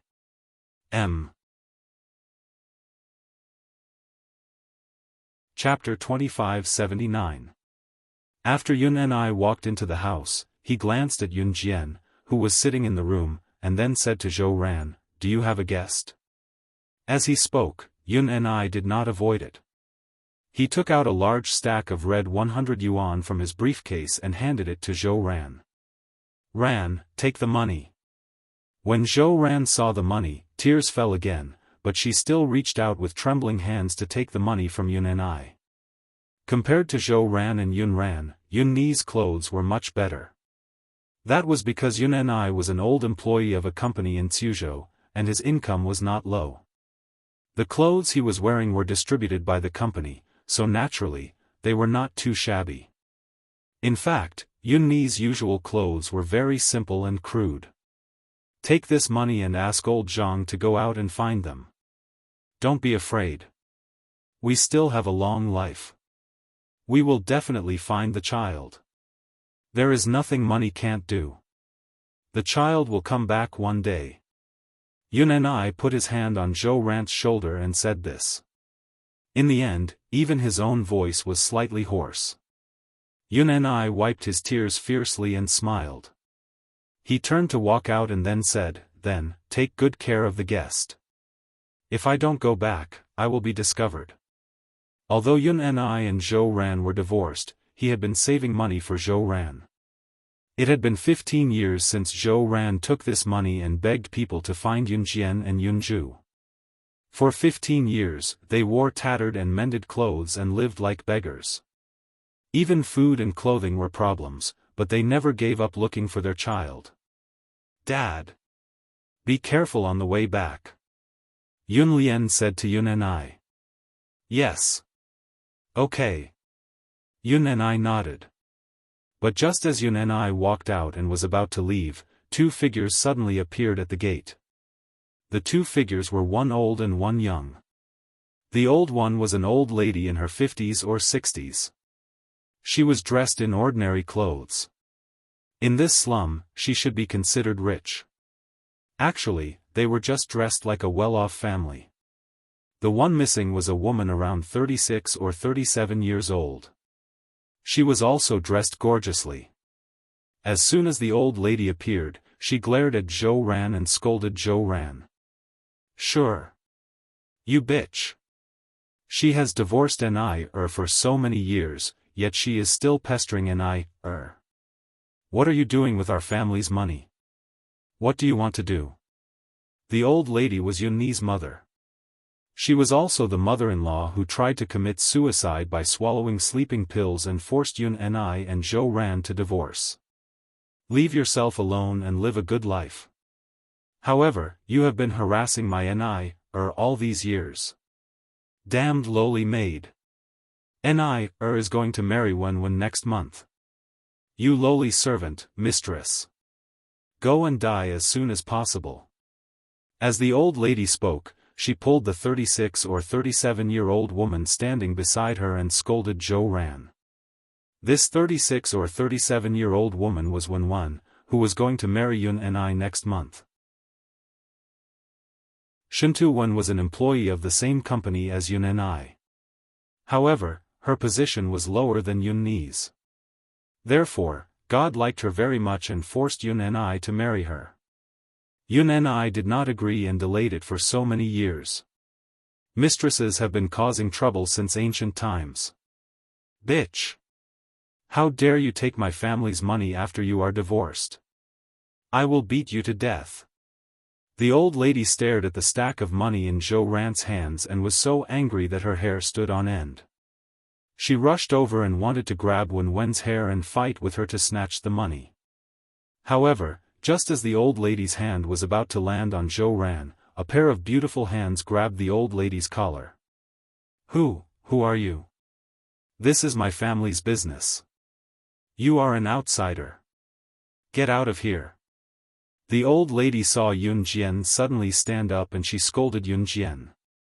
Just as Wen was looking at Zhou Ran smugly and everyone thought that Zhou Ran would back down, Wen's expression changed. Yun Jian pointed at Zhou Ran in front of everyone and uttered a statement that sent a ripple of shock through the crowd with a straight face. "I am Yun Jian, her biological daughter who was separated from her 15 years ago."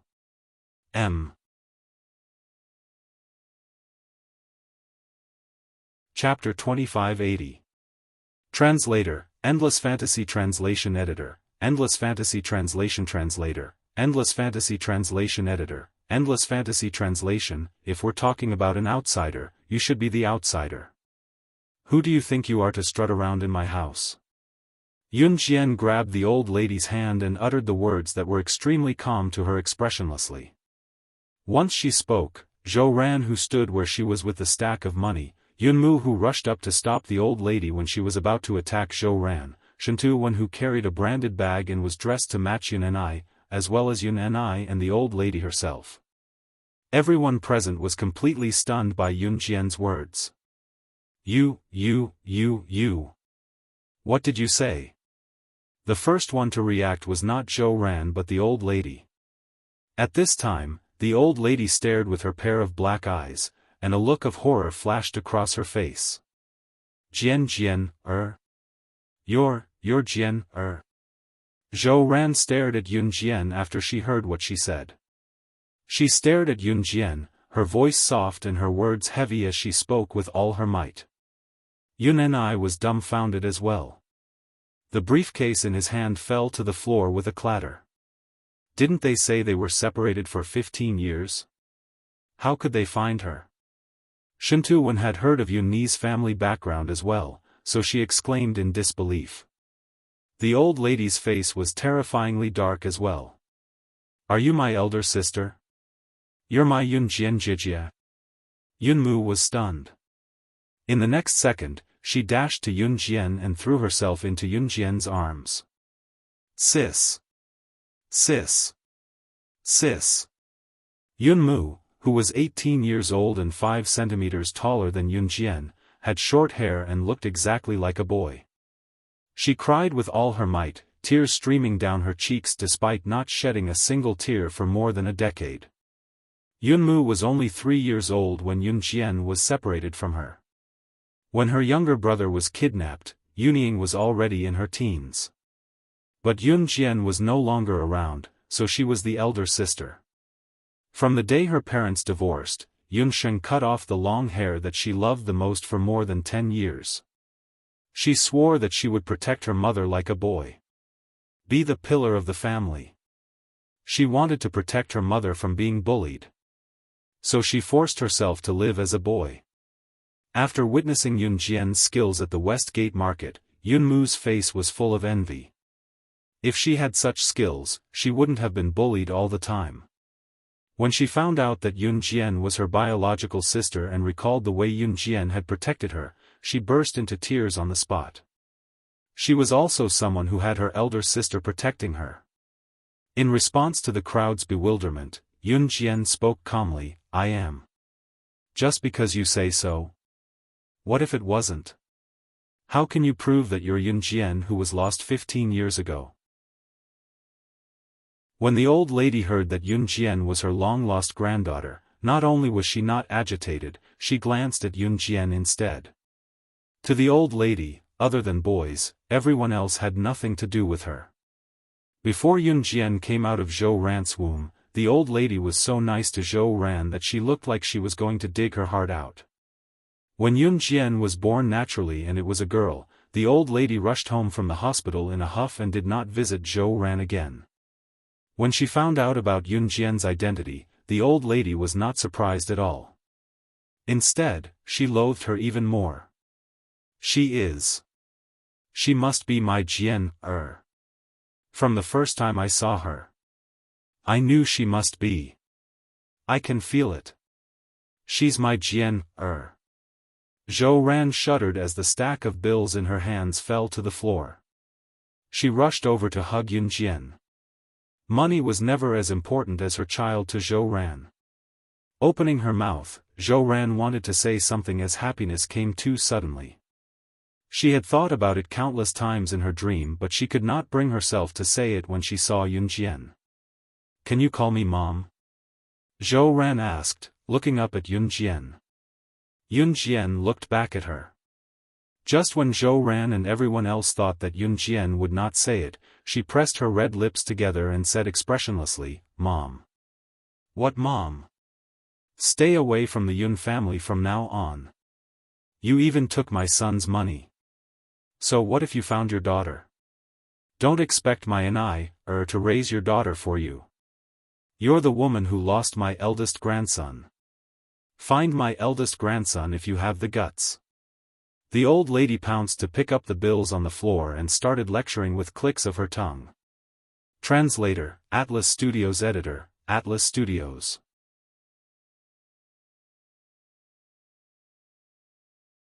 Chapter 2581. Translator, Endless Fantasy Translation Editor, Endless Fantasy Translation Translator, Endless Fantasy Translation Editor, Endless Fantasy Translation. Old Madam was afraid that when Yun Jian came back, Zhou Ran would ask her son for Yun Jian's living expenses.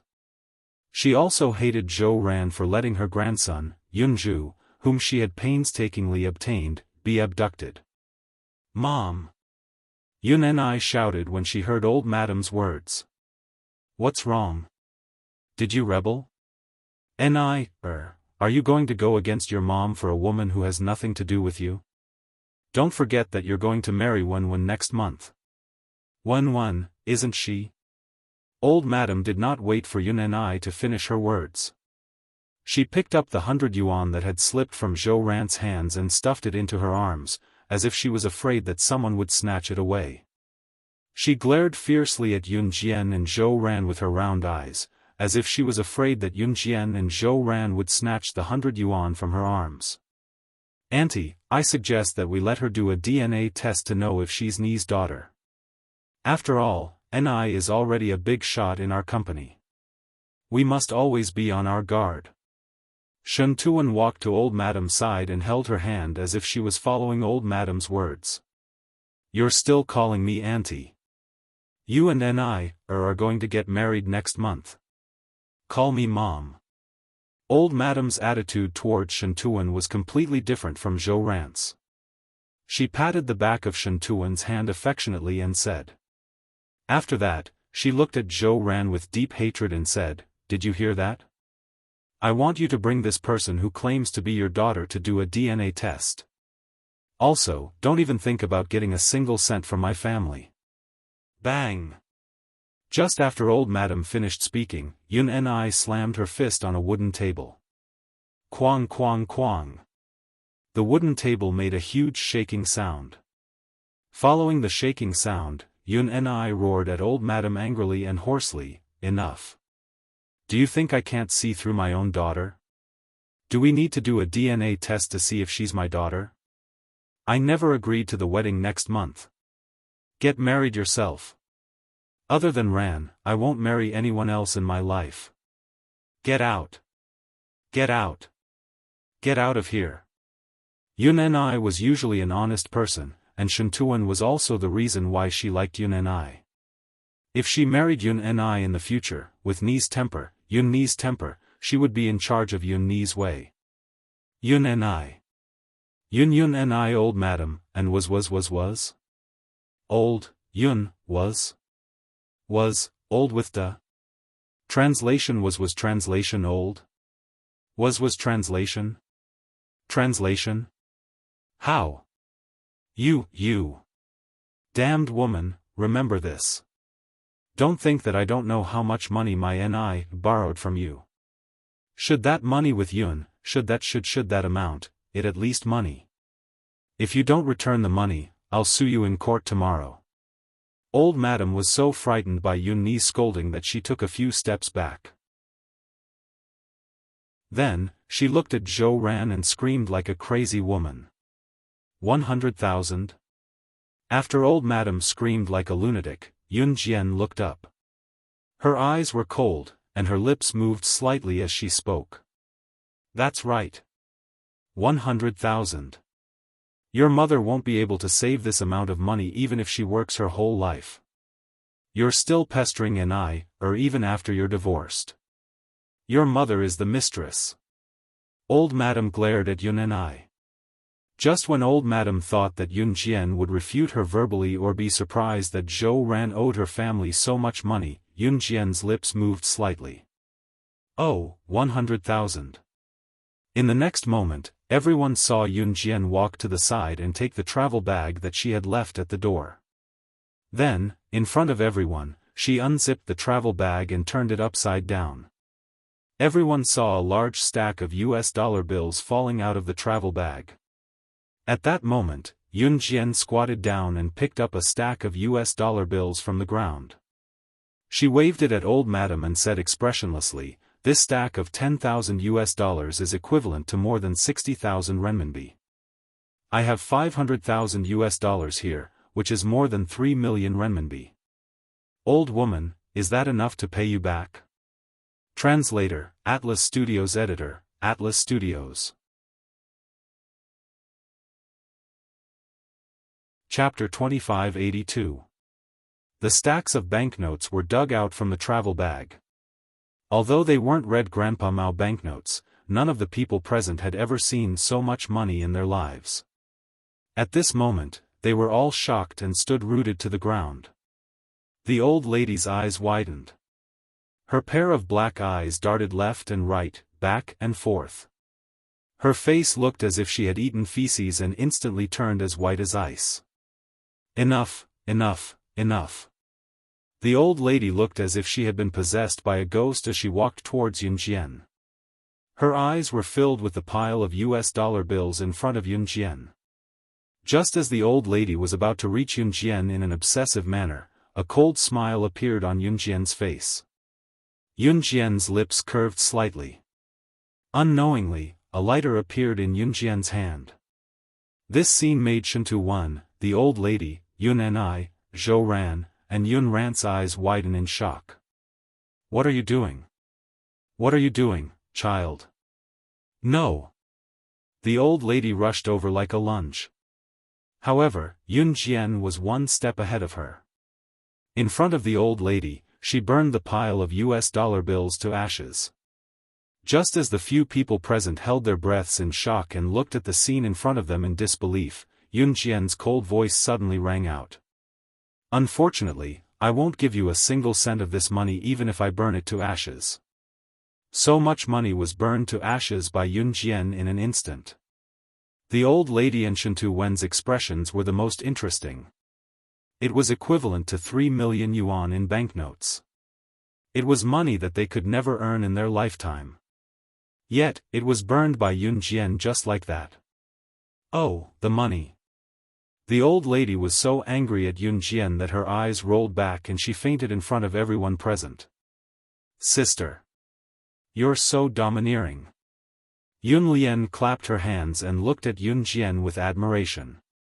But sister, how did you get so much money? Yun Ran asked the question that Zhou Ran, Yun Ni, and Shentu Wan wanted to know. The money belonged to Yun Jian, and Yun Jian had been separated from them for 15 years. Therefore, Zhou Ran and Yun Ni would not say anything about Yun Jian burning the money. After all, she was her biological mother. Yun Ni had already helped the old lady up and rushed to the hospital. Shentu Wan also left. After Yun Ni helped the old lady to the hospital and Shentu Wan left, Yun Jian said calmly, "It's fake." Puff. Sis, you still have the habit of carrying fake money with you. That old woman was scared out of her wits just now. I've long found her an eyesore. How infuriating. She deserves to be angered to death. Yun Lian laughed. Lian, I'm making dinner. Take Jian out for a walk. Zhou Ran looked at Yun Jian excitedly. I know, Mom. We'll go out for a walk. We'll be back soon.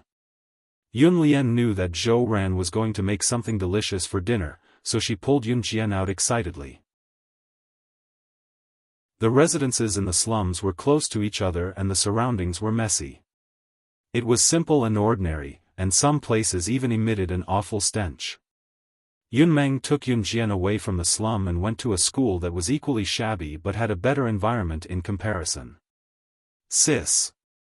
This is the high school I'm studying in. I'll take you there to take a look. It's Saturday today, and there's no one in school. Yun Ran addressed Yun Jian as her sister smoothly, hooking her arm around Yun Jian's as they walked into the shabby school. Right, sis, what have you been doing all these years outside? Yun Ran pulled Yun Jian through the school gate excitedly. She suddenly thought of something and turned to ask Yun Jian. Yun Jian's eyes glinted at Yun Ran's question. Under Yun Ran's expectant gaze, she confessed, I am.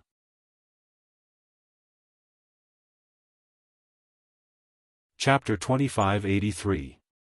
Page 1/1, Yunzheng. It's you. Before Yun Jian could say anything, a male voice came from the entrance of the tiny high school.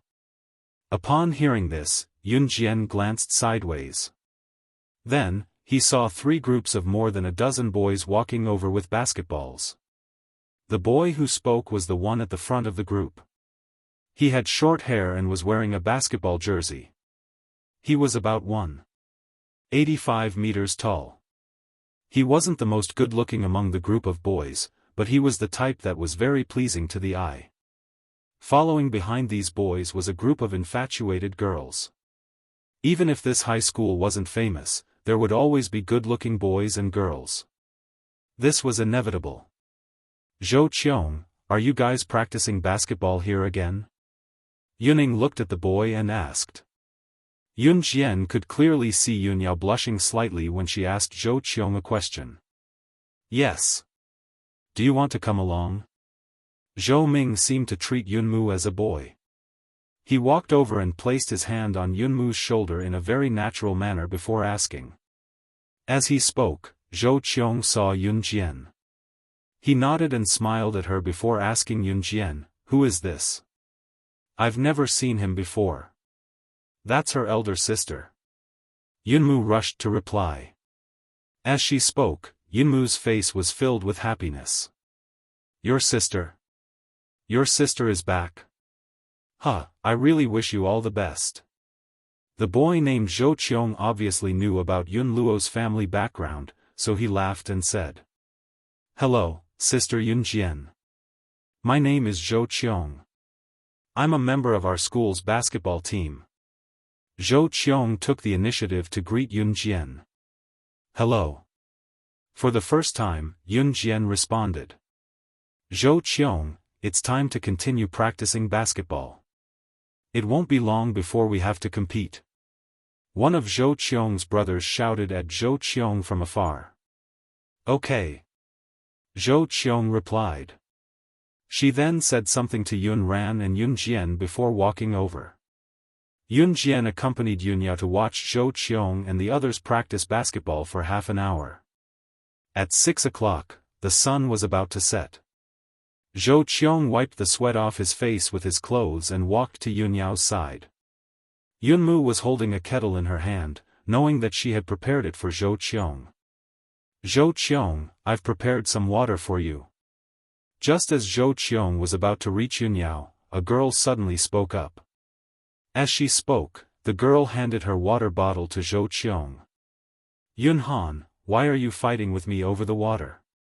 You're not a girl. What if people see you handing water to Zhou Qiong and think you're a girl? The girl glanced at Yun Mu with disdain before passing her water to Zhou Qiong before Yun Mu could. No need, I'm not thirsty. Seeing this, Zhou Qiong smiled awkwardly. Actually, it was not that Zhou Qiong was not thirsty, but he did not want to make things difficult for Yun Yao. All right. Hearing this, the girl put the water back. The girl's name is Wan Yu. Bro. I'm here. Guess what I found for you? At this moment, a boy walked over mysteriously with a pile of things. What's that? Why are you acting so mysterious? Someone sat on the steps and asked while drinking water. It's a gun. One of my brothers stole it from home. I heard that it was used during the war in the last century. The parts are all scattered now, but you can admire it. The boy walked to the front of the crowd and showed the parts in his arms to everyone. Seeing this, everyone surrounded him. When these parts are put together, it's the gun that's often shown in movies. Wan Yu, the girl who was fighting with Yun, ran over the water bottle, looked at the parts in the boy's arms in amazement. Yeah. Just by looking at these parts, I can't tell what kind of gun it is. The boy holding the parts nodded when he heard Wan Yu's words. Just as everyone was looking curiously at the parts in the boy's arms, a beautiful girl's voice suddenly sounded. The meaning of her words was like a thunderbolt that struck everyone on the spot and made them stare fiercely. This is a Type 64 handgun, the first handgun developed by Country Z. It was designed in 1964 and produced in 1980. It's a more ideal weapon for individual self-defense. Top reading website, M.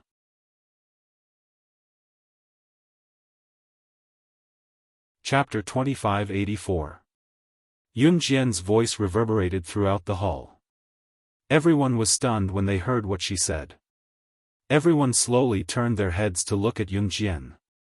Their eyes were filled with shock. You know guns? The boy who was holding a pile of gun parts for everyone to admire couldn't hide his shock when he heard Yun Jian's words. Wan Yu, the girl who had fought with Yun Jian to pass water to Zhou Qiong and said that Yun Jian was a man. She also looked at Yun Jian in shock. The girls present were all good-looking. Yun Jian was the most outstanding among them. Everyone was a high school student who had never been out of the city and didn't have many distracting thoughts. Therefore, no one paid too much attention to Yun Jian. Although the people here were poor, they hadn't gone out into society. Therefore, everyone's thoughts were relatively simple. I'm interested, Yun Jian said under everyone's gaze. Interested? Even if you're interested, your family probably doesn't have the funds to let people read about guns, right? Wan Yu interrupted Yun Jian as though she was eager to interrupt Yun Jian. As soon as she finished speaking, Wan Yu immediately turned to look at the boy holding all kinds of gun parts and added, Mu Zishi, other than loving to play basketball, I often see you guys reading books about guns after class, right? She's a girl. Her understanding of guns definitely isn't as profound as yours. Moreover, Mu Zishi, the gun you brought has already been turned into parts. How could she possibly recognize it? Wan Yu didn't hate Yun Jian to the bone at first sight. She also didn't have a reason to hate Yun Jian. However, girls generally held hostility towards women who weren't their friends. At least in their words, they wanted to gain an absolute advantage. Wan Yu was like that. Wan Yu, she's Yun Jian's older sister. Zhou Qiong awkwardly reminded Wan Yu, who thought she was very smart. Hearing this, Wan Yu's face stiffened. That's right, she actually forgot that Yun Jian didn't grow up with Yun Mu. Yun Han's elder sister had been separated when she was 5 years old. This was something that everyone knew. If that was the case, then what she said just now would not be valid. Now, no one knew where Yun Jian had gone and what she had done in the past 15 years. Cough. We only know the basics. Later, my brother will come over. My brother has a deep understanding of handguns. He can answer whatever we don't understand. I got this gun from one of my buddies. I want to show it to everyone first. Mu Zishi broke the awkward atmosphere as he opened his mouth and laughed. Actually, no one believed what Yun Jian said. After all, she was a girl. Would she really be interested in guns? But other people were not like Wan Yu, speaking so firmly. Yun Jian naturally saw it, but she didn't say anything else after saying that. Obviously, she didn't care about what others thought. Sister, I believe you. Yunmu suddenly leaned over to Yun Jian's ear and whispered. Yun Jian heard this and looked up at Yunmu. The moment Yun Jian looked over, Yunmu winked at Yun Jian. Hey! My brother is here. Mu Zi, she saw a boy walking over from not far away and stood up excitedly. Go, Zi, hurry up and come over here. What kind of gun is this? Tell us. Mu Zishi saw his buddy and raised the pile of gun parts in his hand from afar. Hearing this, the people around them pricked up their ears as if they were waiting to watch a show. Just as everyone pricked up their ears to listen, Mu Zishi's buddy blushed as he was stared at by so many people. He touched his mouth and then said, I'm sorry. He touched his hand and said, I heard that this gun was taken from a foreigner. As soon as he said that, everyone looked at Yun Jian suspiciously. If it was taken from a foreigner, then it definitely wasn't a gun from country Z. It definitely wasn't a Type 64 pistol either. It had to be a foreigner's gun. It was named after a foreigner. Just as everyone was sizing up Yun Jian, Mu Zishi's buddy continued and said something that stunned everyone. The model of the pistol is a Type 64. It's a handgun developed by country Z. It's a type of self-defense weapon. Bookmark for easier reading.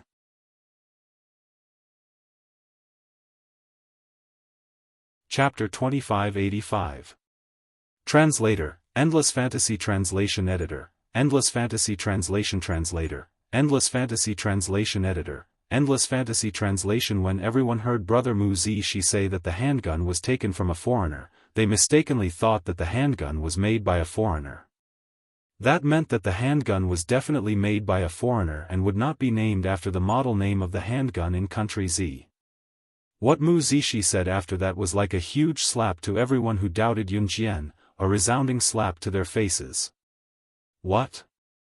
Dog, what did you say? Repeat it for us. Mu Zishi heard his brother's words and his face suddenly changed. He looked at his brother and said loudly.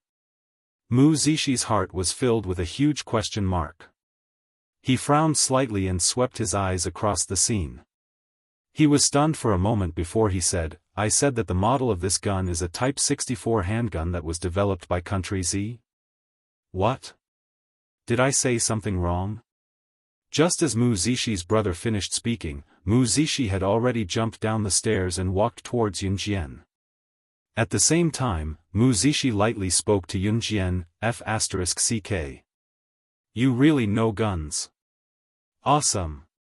Just look at these scattered parts and you can recognize the model of the gun. I almost thought that you were in the military. After Mu Zishi's words, his brother finally understood what was going on. Mu Zishi's brother stared at Yun Jian in shock as well and spoke to her in front of the stunned crowd, Brother Yun, you're the one who's being bullied. I have studied guns for so many years. This gun is scattered and I can't even recognize the model of the gun at a glance. May I ask, how did you recognize the gun at a glance? Mu Zishi's brother was called Jing Cheng. He was a very casual person. Usually, other than understanding his own hobbies, he didn't like to talk to others. If he was asked a question in public, he would blush. Now that he heard Mu Zishi's words and knew that Yun Jian was able to recognize the type of pistol with just one glance, Jing Cheng's interest was immediately piqued. He rushed to Yun Jian as if he had picked up a bargain. In fact, it was not only the surrounding people who wanted to know the answer to this question, even Yunmu was filled with doubts. What had happened to her sister, Yun Jian, in the past 15 years? She guessed it by chance, right? Wan Yuyu still didn't believe it. She glanced at Yun Jian and was silent for 2 seconds before speaking. Sure enough, after Wan Yuyu said this, Yun Jian said, it's just a feeling. Did he recognize the model of this pistol just by feeling? To put it nicely, he recognized the pistol based on his intuition. But to put it bluntly, wasn't it just a coincidence? Wan Yuyu spread her hands and made an expression that said, "Look, that's the truth." Wan Yuyu lived in the poorest slums of Tsuzhou. She was also a frog at the bottom of a well. She didn't know much about pistols and naturally didn't know that there were many types of pistols in the world. For someone who didn't know much about pistols, it was simply a fantasy if you blindly guessed the type of pistol. If someone who didn't know much about pistols guessed it one day, then congratulations, you could immediately buy a lottery ticket and win the 5 million grand prize. Coincidence? You don't know how many types of pistols there are in the world. Jing Cheng argued with Wan Yuyu. Then, when Wan Yuyu's expression changed, he asked Yun Jian again, "Then how did you recognize the model of the pistol by feeling? Can you teach me?" When Jing Cheng spoke to Yun Jian again, he had already changed the way he addressed her from "you" to "you." Who knew that after Jing Cheng asked this, Yun Jian would lightly pat her pants that were stained with dust from sitting on the steps and pull Yunmu down the steps. Everyone thought that Yun Jian didn't plan to pay attention to Jing Cheng and was about to leave. But who knew that when Yun Jian walked halfway, she suddenly turned around. Her beautiful eyes flashed sharply, but she only left Jing Cheng with a sentence that everyone present didn't quite understand, but they trembled from head to toe. One day, when you have no choice but to hold all kinds of guns in your hands and fight enemies, you will naturally be able to recognize the type of gun by feeling. Translator, Henyi Translations Editor, Henyi Translations. Chapter 2586. Zhou Ran's sister-in-law came to visit. Yun Jian's words were very subtle, giving people a feeling that they didn't fully understand what she meant. However, if one thought about it carefully, what she said was not difficult to understand. The knowledge learned from books was far less clear than the knowledge gained from an hour of actual operation. For example, if you were to learn English from books for 6 years in primary school, 3 years in middle school, and 3 years in high school, a total of 12 years of learning, it would definitely be better than throwing you into an English-speaking country for 2 years. All of Jing Cheng's knowledge of firearms came from books. This kind of knowledge could at best be regarded as rote memorization. What Yun Jian meant was the actual operation. When you are able to operate all kinds of firearms with ease, even if you don't know what kind of firearm it is, or even if you don't know it yourself, it will be deeply imprinted in your mind and can't be erased. Let's go home for dinner.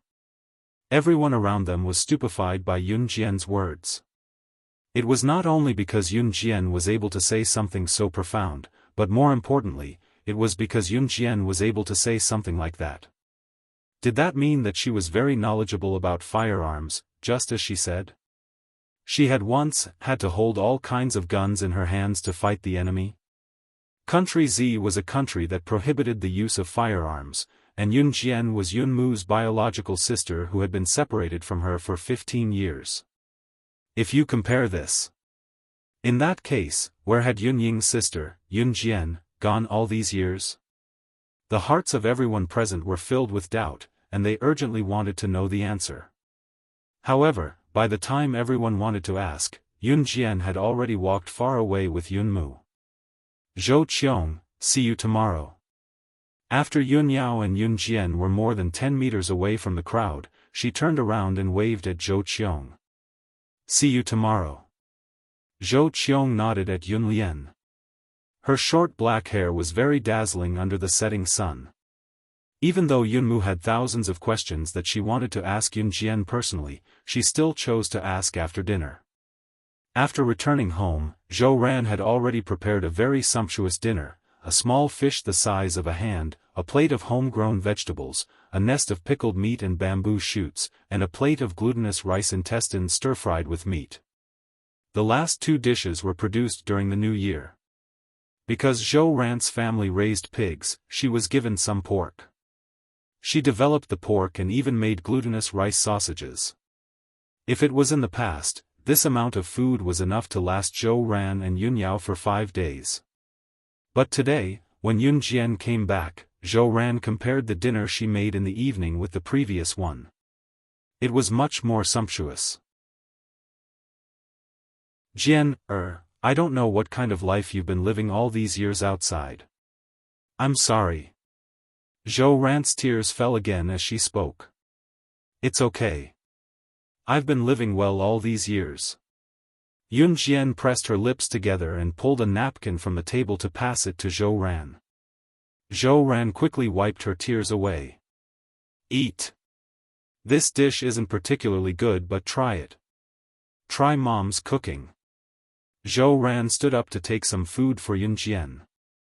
Yun Jian ate everything that Zhou Ran took for her. To Yun Jian, she did not have a strong relationship with Zhou Ran since they had not known each other for long. However, Zhou Ran was someone Yun Jian cherished greatly. Clang, clang, clang. While Yun Jian and Zhou Ran were in the middle of their meal, a woman in her 40s rushed in. The woman was holding a metal pot. When she saw Zhou Ran, she placed the pot in front of Zhou Ran and started yelling. Well done, Zhou Ran. You're really something. How dare you send my mom to the hospital after she fainted from anger? Do you have a conscience? None of us have ever mistreated you when we were in the Yun family. How shameless can you be? My brother has already shown off to you. You're still clinging to him. Chapter 2587. Translator, Endless Fantasy Translation Editor, Endless Fantasy Translation Translator, Endless Fantasy Translation Editor, Endless Fantasy Translation. The person who came was none other than Yun Ni's younger sister, Yun Shan. Yun Shan was Yun Ni's younger sister and Zhou Ran's sister-in-law. In a way, she was still Yun Jian's aunt in name. When Yun Ni and Yun Shan's mother, the old lady, was sent to the hospital because of Yun Jian, Yun Shan rushed over with the iron pot in her house. Yun Shan was furious. She heard that her mother was sent to the hospital because of Zhou Ran's eldest daughter. She was preparing dinner when she heard that Zhou Ran's eldest daughter had returned and was sent to the hospital because of Zhou Ran's eldest daughter. What? That old lady was sent to the hospital because of her own anger. What does it have to do with my mother? Also, when my mother was in your house, she suffered so much because of you. You should be the ones who are shameless. My father and mother were in love with each other. Why did you have to force them to divorce? Old woman. Yun Shan was not one to be scolded. She looked at Yun Shan, who had rushed into her house, and retorted rudely. You. Yun Shan was angered by Yun Shan and took a deep breath. Just as she was about to speak, Zhou Ran pulled Yun Shan over and said to Yun Shan, you know very well what kind of life I've been living in the Yun family. I, Zhou Ran, don't owe you anything. It's not your turn to interfere in the matter between me and Ni, you little sister-in-law. Yun Ni is still unmarried, and so am I, Zhou Ran. Even if we are divorced, which law forbids us from remarrying? This is my house now. If you don't leave, don't blame me for being merciless. I will sue you for trespassing. Zhou Ran was different from Qin Yiru. Zhou Ran could endure the Yun family's anger because she had married into the Yun family and treated them as her own family. But now that the Yun family had done things so ruthlessly, Zhou Ran naturally couldn't stick to their cold butts. You. Zhou Ran, you. Yun Shan was speechless. This was a slum, and the people who lived there were not very rich. Other than the slums in Suzhou, the housing prices in other places were very high. Therefore, both Zhou Ran and the Yun family lived in the slums, which were very close to each other. They couldn't afford to move to another place. Therefore, whether it was the classmates that Yun Jian had met at Yuning High School, the Yun family, or old Madame Yun, they all lived near the slums. Yun Shan was just about to speak when she heard a sudden clamor outside. Then, a series of bang bang bang sounds suddenly rang out. Upon hearing this, Yun Jian's narrowed eyes flashed sharply. What happened? Yun Lian was shocked. The law and order in Suzhou was not stable. Z country prohibited the use of handguns, but there were still many gangsters who carried guns. Compared to Longmen City, the gangsters in Suzhou were more cunning. Therefore, the occasional gunshot was not surprising. Yunshan. Your Xiangzi is being hunted down. I told you that nothing good will come out of your Xiangzi hanging out with people from the black market every day. Go down and take a look. The residents near the slums knew each other. One of them rushed to Zhou Ran's house and spoke to Yunshan. Yunshan's face paled at the words and she ran down the stairs quickly. The resident obviously knew many people. She glanced at Zhou Ran and hesitated for 2 seconds before speaking to Zhou Ran anxiously. Although you and Yun and I are divorced, I can see that both of you love each other as much as before. I saw Yun and I and Xiangzi together outside just now. They're probably being hunted down together now. Zhou Ran stumbled down the stairs as soon as she finished speaking. Yun Lian and Yun Jian followed closely behind her. After going around 2 junctions, they were getting closer to the sound of gunshots. Yun Jian saw Zhou Qiang, Wan Yuyu, Mu Zixi, and Jing Cheng whom she had met in school earlier. They were standing there after hearing the gunshots. They were still some distance away from where the gunshots were, but when they heard the noise, all the neighbors came out to see what was going on. It was common knowledge that Yun Shan's husband was a gangster. What's going on? Zhou Ran rushed over to ask. Judging by the sound, it's not good. I heard that Yun and I sent her mother to the hospital and came back. How did this happen? An old man spoke anxiously as he propped himself on the ground with his walking stick. What should we do then? Zhou Ran's face was pale. I've already asked someone to contact the police station. I just don't know if we can make it in time, someone said. Just as the words were spoken, the group saw a slender silhouette walking past them. Yun Jian was walking around the crowd toward the source of the gunshots. Jian, what are you doing? Zhou Ran hurried over to stop her. Sis. I know you're worried and so am I. But there's nothing we can do if we go. Yun Lian spoke up as well, her panicked expression betraying her. Just when everyone thought that Yun Jian was frightened by the incident, they saw Yun Jian pulling out a shiny silver pistol from her waist case right in front of Zhou Qiang, Wan Yuyu, Mu Zixi, Jing Cheng, and everyone else. Everyone was stunned. Yun Jian glanced sideways at Yun Zhan with a red smirk on her face as she uttered something that caused an uproar and stupefied everyone present. Didn't you want to know what I've been doing all these years outside? I'll tell you with my actions now. Translator, Henyi Translations Editor, Henyi Translations. Chapter 2588. As soon as Yun Jian finished speaking, she stood in front of everyone. Her slender, tall, and flawless figure deeply attracted everyone's attention. Coupled with the words that just came out of her red lips, Yun Lian, who was standing in the front and looking at Yun Jian, suddenly widened her dark eyes. It was a shiny silver Browning pistol. The pistol was very light and made people want to reach out and touch it just by looking at it. At least, Jing Cheng, who loved guns very much, widened his eyes. He was shocked that Yun Jian had a pistol and envied the pistol in Yun Jian's hand. That's a Browning pistol made in country M. It's very popular on the market and one of the most difficult pistols to get. Just when everyone was shocked that Yun Jian had a gun in her hand, whether it was Wan Yuyu, Mu Zixi, Zhou Qiang, Yun Ran, Yun Lian, Zhou Ran, or Yun Jian's nominal aunt, Yun Shan, all of them widened their eyes after Yun Jian finished speaking. Jing Cheng's surprised and stunned words were also heard.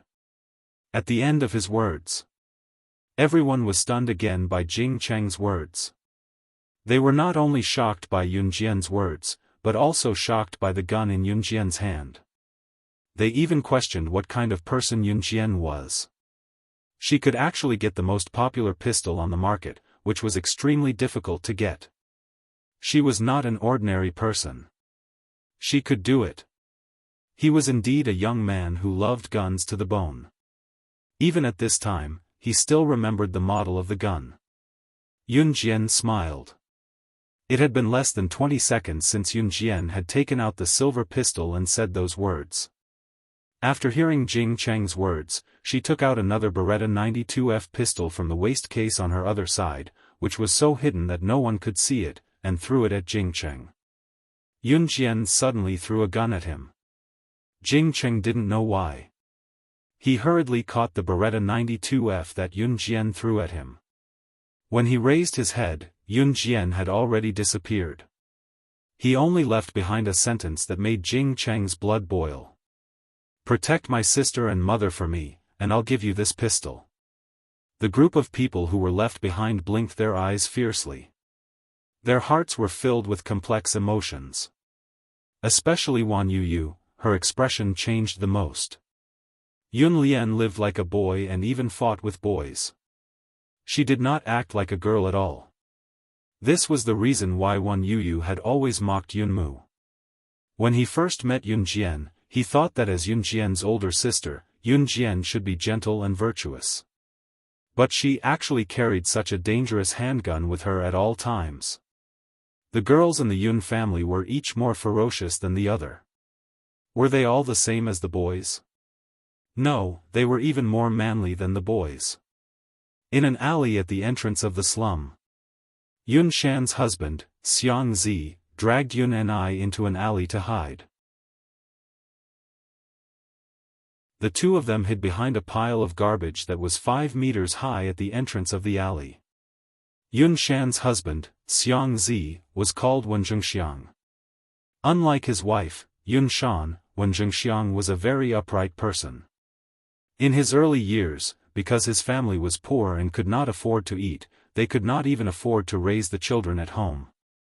Therefore, Wen Zhengxiang joined the black market gang in Cuzhou. After rolling around in the gang for a few years, Wen Zhengxiang was now a well-known figure in the Cuzhou gang. However, because of this, he had made many enemies. This time, the person who suddenly chased after him was his mortal enemy.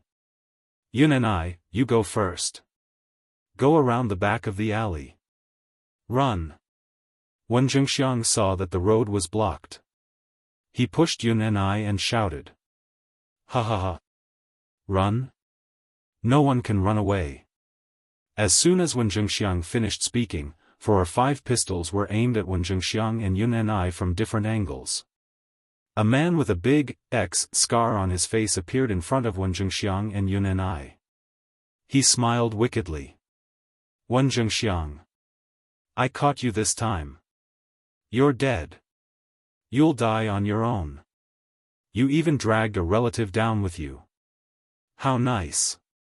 The man glared at Yun and I fiercely, waved his hand at his subordinates, and shouted, "Fire!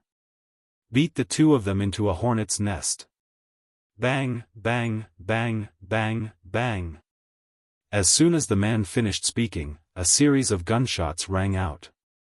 The man's 5 subordinates, who were holding guns and pointing the muzzles at Wen Zhengxiang and Yun and I, were shot in the wrists one after another along with the gunshots. The guns fell to the ground. The man's subordinates held their wrists and shouted. When the man saw this, he was so scared that his face turned pale. He quickly turned his head to look. 10 meters away, he saw a young girl standing on the second-floor balcony of a house. She calmly put away her pistol and looked at him coldly. Then, she said something that would send people to hell. "Who dares to touch a strand of my father's hair? I'll blow your head off." Calm. Wonderful Book House. Chapter 2589. The man's expression changed drastically when he saw his 5 subordinates being shot by Yun Jian in the wrists that were holding their guns. While the man was still in shock, Yun Jian was already holding onto the second-floor balcony that was more than 10 meters away. She jumped from the simple balcony that was 3 meters above the ground to the flat ground easily. Then, her long ponytail swayed at her waist as she walked over like the wind. Yun Jian was dressed in a black top and loose black pants. She was holding a shiny silver pistol in her hand. She looked like the queen of the night, showing off her graceful figure in the evening that was about to descend the mountain. Jian, Yun and I stared at the silver pistol in Yun Jian's hand in disbelief. His expression was terrifyingly dark. Yun and I, this is the daughter you brought home yourself? Wen Zhengxiang's eyes widened in disbelief as he stared blankly. As a member of the black market, how could he not know about such an aura? Yun Ni's daughter that had been lost for 15 years. In the 15 years that they were separated, could it be that? F***ck. Consider yourselves lucky. It won't be this easy next time. The man with the huge X scar on his face turned and ran after he said that when he realized that the timing was not right. When his subordinates saw this, they also chased after the man with the big X scar on his face.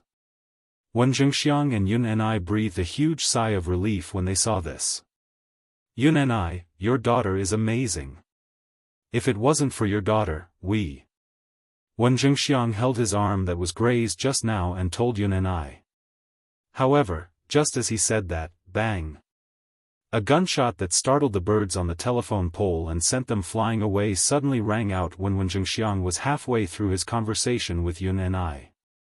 On the other side, the scarred man, who had a big X on his face, was about to run away when a bright bullet pierced through the middle of his head. The scarred man's body swayed and his footsteps stopped. In the next second, he fell to the ground with a plop and no longer moved. F***ck. F***ck. Yun and I, your daughter. Seeing this, Wen Zhengxiang stood up in shock. He covered the abrasions on his arm and ran to where the scarred man had fallen. In this era, it was illegal to kill people. But generally, in a place like Zhuzhou, there were more hooligans and gangsters. If you had someone to protect you, it would be fine. It was common for people to die in the black market. However, Wen Zhengxiang did not expect that Yun Jian would actually kill someone. She was just a teenage girl. What had he encountered in the past? After killing someone, he didn't even bat an eyelid. Bring your leader's body back. Tell your gang members that if they want revenge, come to 309 Jindonkyo Road in the slums and look for me, Yun Jian. Without waiting for Wen Zhengxiang to speak, Yun Jian put away her gun and coldly spoke to the dead man's subordinates. When the man's subordinates heard this, they were stunned. In the next second, they lifted the man's body and left as if they were fleeing. It was only when everything quieted down that Wen Zhengxiang looked at Yun Jian. Scratching his head throbbing, he looked at her and said, I'm sorry. How could you kill him? You'll have to go to jail. Yun and I also walked over, trembling all over. She was trembling because Yun and I was afraid that her daughter would be forcibly arrested and sent to jail as soon as she came back. It was all his fault. It was all because he, as a father, did not do his duty and did not educate her properly. Yun and I also scratched her head. Just as Yun and I and Wen Zhengxiang looked anxious, Yun Jian suddenly spoke. Her words were still as cold as ice. You have to dig up the roots to cut the weeds. He deserved to die.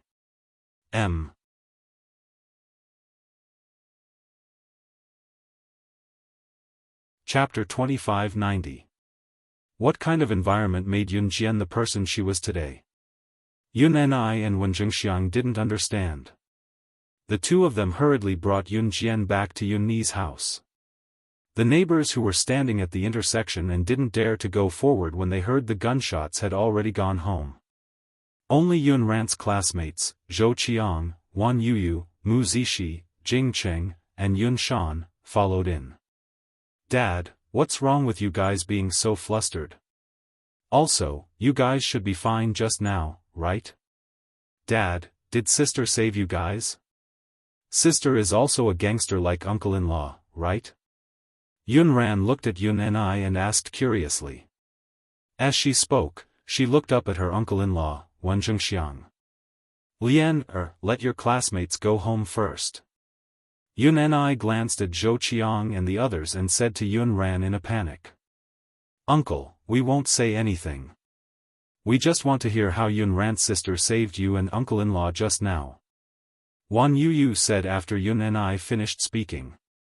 This was an interesting matter. Of course, everyone wanted to know what had happened as soon as possible. Therefore, none of them were willing to leave. You guys, nothing happened just now. Nothing happened. Yun and I said against her will. As she spoke, Yun and I pressed her fingers to her forehead and revealed a helpless expression. Once this kind of thing happened, the gang that the man who was shot by Yun Jian belonged to would definitely come looking for them. Just now, that man did want to kill Yun and I in Wenjingxiang, but that man definitely had someone protecting him. Now, Yun Jian killed him instead. Yun and I, come here. Wenjingxiang waved at Yun and I. When Yun and I came over, Wenjingxiang leaned over and whispered in Yun Ni's ear, I'll go to our gang and beg our boss to see if he can save your daughter. As he spoke, Wenjingxiang ran out of the door. Xiang Zi, please. Yun and I shouted at Wenjingxiang. Both of them thought that Yun Jian had killed that man and had no power or influence. She was doomed for the rest of her life. However, what they didn't know was that when the two of them were extremely anxious, Yun Jian was sitting on the bench with a calm expression, without the slightest trace of panic. Zhe Province, Min City. Mu Ying's house.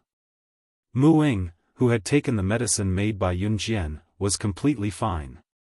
It wouldn't be a problem for Mu Ying to live for a few more decades.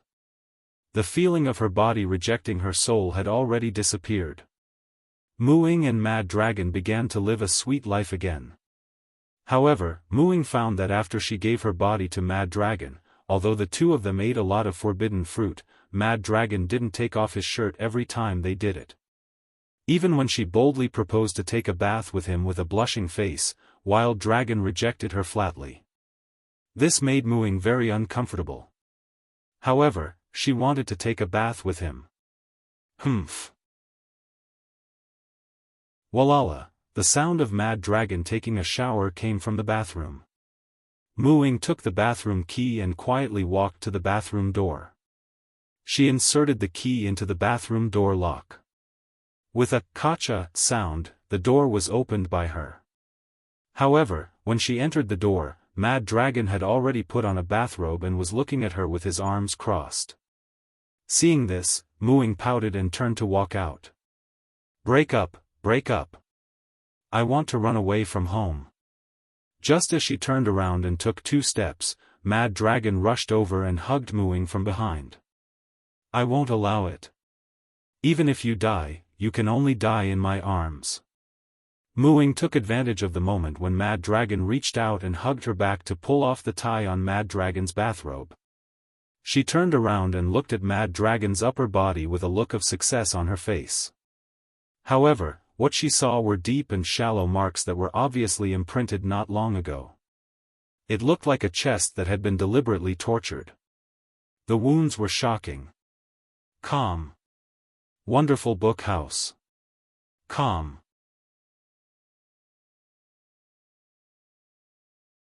Chapter 2591. These marks and wounds were all left by Mad Dragon when he learned about Mu Ying's physical condition and asked the perverted doctor's son for medicine. The perverted doctor's son burned them with iron and branded them. Even a thick-skinned person would not be able to withstand this kind of punishment that was similar to ancient torture, but Mad Dragon endured it for the sake of his beloved woman. He could have avoided this punishment. With Mad Dragon's own strength, he could have beaten the perverted doctor's son hundreds of times, but for Mu Ying, he did not say a word and forced himself not to use his strength to endure this punishment. This is... Mu Ying saw the scars on Mad Dragon's chest and instantly burst into tears. She carefully stroked Mad Dragon's chest and said with a flustered expression, This is the medicine you and SS asked for me last time?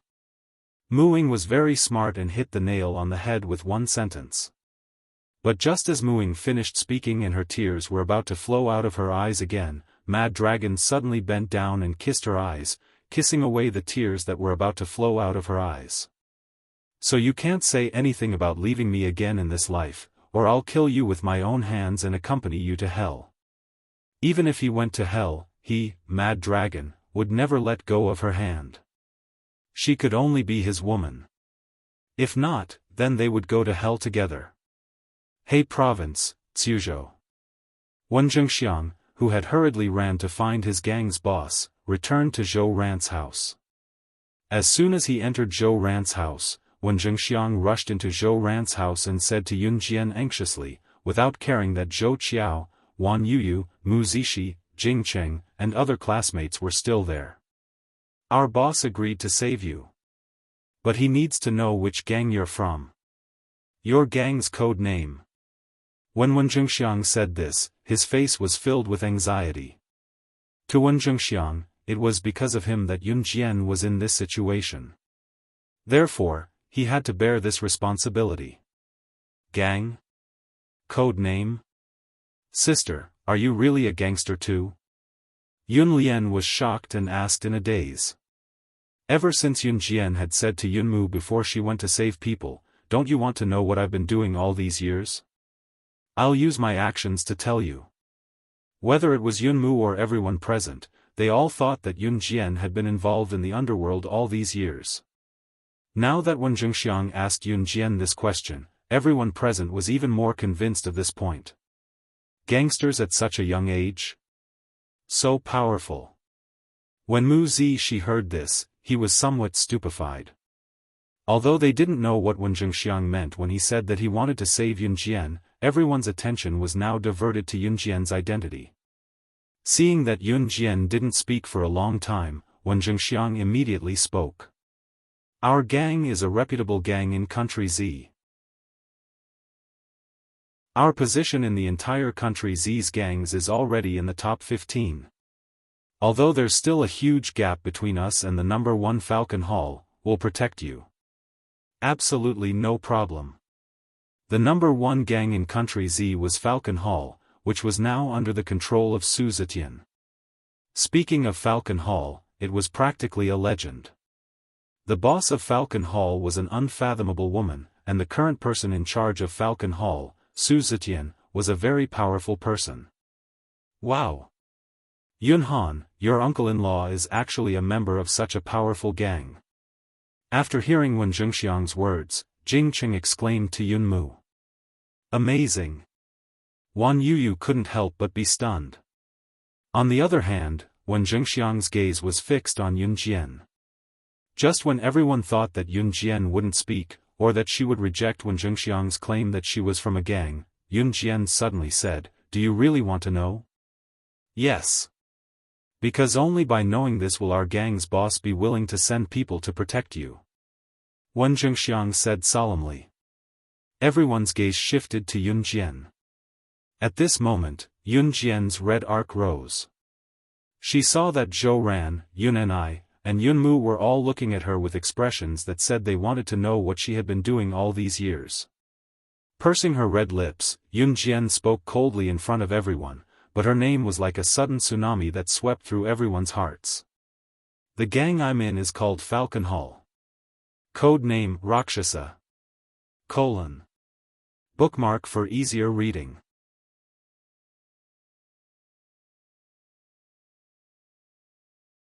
Chapter 2592. Page 1/1, everyone sucked in a deep breath when they heard Falcon Hall. Yun Jian was actually from Falcon Hall. It was no wonder that she possessed such strength. Falcon Hall was indeed a legendary gang. A young girl of Yun Jian's age could be trained to such an extent. Everyone's eyes widened and their jaws dropped when they realized that Yun Jian was actually from Falcon Hall. After all, not everyone could join a gang like Falcon Hall just because they wanted to. If the 3 words Falcon Hall had led the crowd to believe that Yun Jian had joined Falcon Hall and become an insignificant figure, it would have been the truth.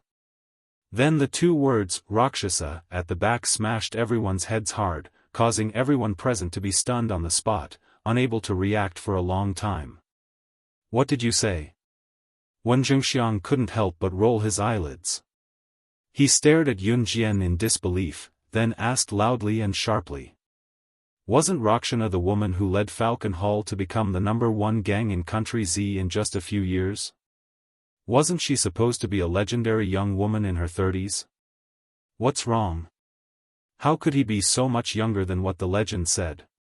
Mu Zishi was also looking at Yun Jian in astonishment. He licked his dry lips, completely losing his composure in front of his classmates. Obviously, there were many gangs in Suzhou, and the security there was not very good. Therefore, the people in Suzhou were more gangsters, especially those who lived in the slums. They were completely different from Qin Yiru and the others who lived in Xinjiang town in Longmen City. Everyone knew about these gangs. Mu Zishi looked at Yun Jian's back in front of him. Just as he was about to shout, he saw Yun Jian slowly turn around. Her high ponytail flowed naturally, giving off a cool and forthright feeling. All around, the silence was frightening. Yun Ni, Zhou Ran, and Yun Mu were so shocked that their faces trembled slightly. Yun Shan was pale with fright. Wen Zhengxiang's expression changed slightly, but he was also slightly stunned. As for Yun Mu's classmates, Zhou Qiang, Wan Yuyu, Mu Zishi, and Jing Cheng, they were stunned when they heard that Yun Jian was the nationally renowned boss of Falcon Hall at such a young age. After a while, Yun Jian, who stood in front of everyone, turned slightly, her lips curling into a stunning red arc as she nodded without denying it. That's right. Falcon Hall is mine. 10 minutes later, Yun Jian sat on one of the few benches in Zhouran's house, surrounded by a dozen pairs of eyes. God, I can't believe it. Falcon Hall was founded single-handedly by Yun Ai's sister. Zhou Qiong scratched her short hair and asked Yun Jian in astonishment. The legendary boss of Falcon Hall, Luo Sha, is a woman whose talent, strength, and looks are on par with hers. Looks like she really lives up to her name. Mu Zishi adjusted his glasses on the bridge of his nose and said knowledgeably. I was worried for nothing. Wen Zhengxiang said with a smile as he wiped the sweat from his forehead that he had just been scared out of. Yun Jian ignored everyone's shocked gazes. She stood up and scanned the surroundings. Then, her gaze landed on Yun Ni, Zhou Ran, and Yun Mu. She said, I can't tell you everything that happened in the past 15 years, but since I'm back, I won't let you live like that anymore. I bought a villa worth 30 million yuan in the modern villa forest on the outskirts of Suzhou. Take it as my gift to you. Translator, Atlas Studios. Editor, Atlas Studios.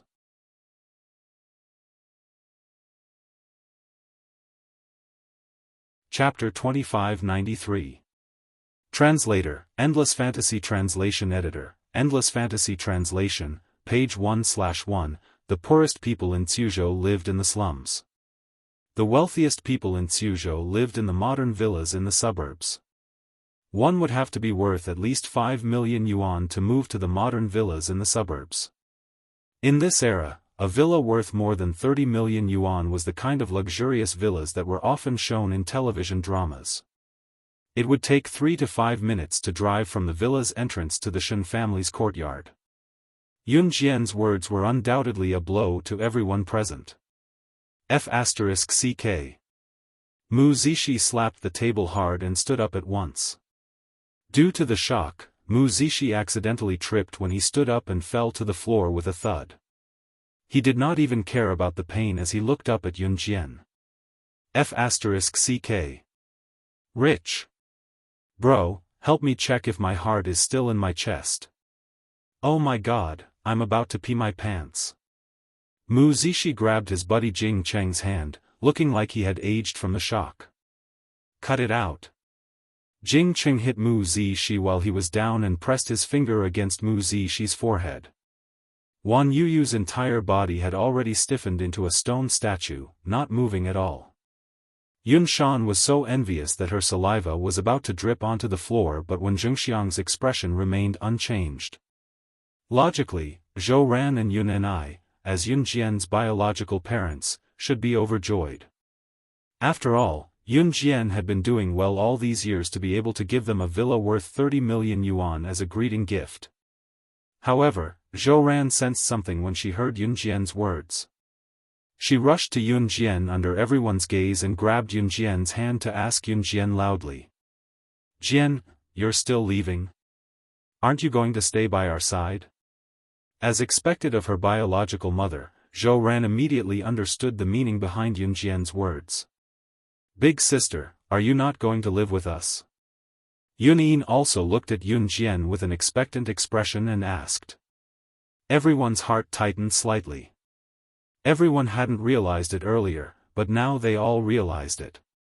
Since Yun Jian was the boss of Falcon Hall, Rakshasa, it meant that her future path would be completely different from the rest of them. Naturally, her life could not be fixed in the small Tsuzhou of He province. Under the expectant gazes of Yun Mu, Zhou Ran, and Yun Ni, Yun Jian's raised eyebrows slightly smoothed out. She still spoke with a superficial expression, which made everyone present realize that Yun Jian's words were different from the rest. "I'm sorry, but I won't stop moving forward for anyone. Staying here is not a life that suits me. From the moment I was abducted and stepped into the world I lived in, the ordinary life of an ordinary person had already left me. If I take a step back, I'll be facing a bottomless abyss. There's no room for choice. So, this is all I can do for all of you." Yun Jian's words were a little confusing to those who heard her. Yun Jian's identity as the boss of Falcon Hall, Rakshasa, was destined to be extraordinary. In spite of it, the group understood the other meaning behind Yun Jian's words. Could it be that her identity was far more than that? They could not help feeling doubtful. Just as they were feeling doubtful, Yun Jian, who was sitting on the bench in front of them, stood up. Her red arc slightly pursed, and under everyone's gazes, she continued to speak to Yun Ni, Zhou Ran, and Yun Lian, saying a sentence that caused everyone to boil with anger. "Back then, my younger brother was abducted because of me. Those people kidnapped him to threaten me in order to control me." Translator, Endless Fantasy Translation Editor, Endless Fantasy Translation.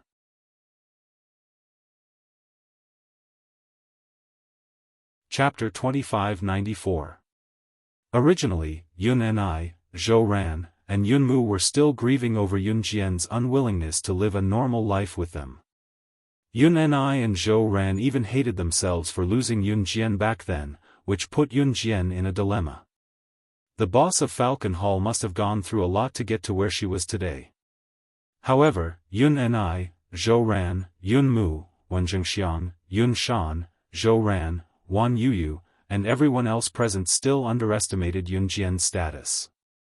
They thought that being the boss of Falcon Hall was already an incredible thing. However, everyone knew that being the boss of Falcon Hall was not enough for them to go through a lot of hardships to dig out Yun Jian's family background, and then come all the way to Tsuzhou to kidnap Yun Jian's biological brother, Yun Zhu, to threaten Yun Jian. Then, did Yun Jian have another identity? Wen Zhengxiang widened his black eyes and stared straight at Yun Jian. "What? Zhu, he." After hearing Yun Jian's words, Zhou Ran recalled how Yun Zhu was deliberately captured. She never thought that her son was kidnapped because of her long-lost daughter.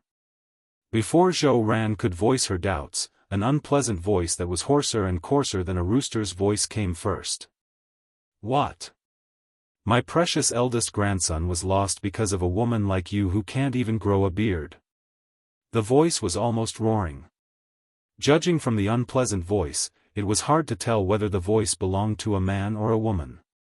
Yun Jian glanced over and saw her nominal grandmother, who had fainted because of Yun Jian's anger, rushing into the room. She was also cursing in the local language, which was extremely unpleasant to hear.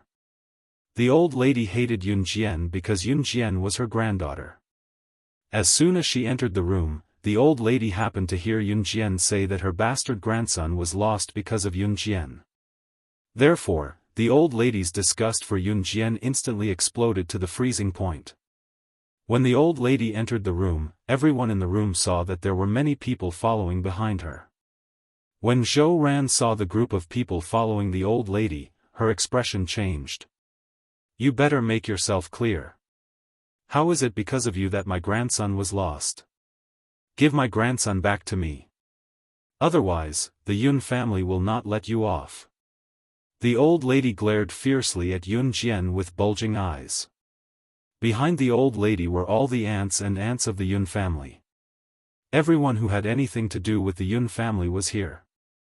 Everyone lived in the slums, so even the commoners had formed cliques. Whichever family had more people would be able to do whatever they wanted in the slums. Everyone, look! Look! This is my unfilial granddaughter. You heard it. My pitiful grandson was harmed by this damned woman who can't even grow a mane after being hacked 1,000 times. I don't know who she offended. She even caused the death of my poor grandson. The old lady called Yun Jian a woman who couldn't grow a penis. Just from thinking about it, one could imagine how stubborn the old lady's preference for boys was. The old lady and the others did not hear Yun Jian calling herself the boss of Falcon Hall. Now, the old lady took the lead and rushed into the room to surround Yun Jian, Zhou Ran, and the others. Mom, why are you out of the hospital so soon? Yun and I glanced at the old lady. What? You unfilial son, do you want me to die in the hospital? The old lady put her hands on her hips and looked arrogant. After she finished speaking, the old lady pointed at Yun and I and said to the group of Yun family members she brought with her. Everyone, help me catch this unfilial son.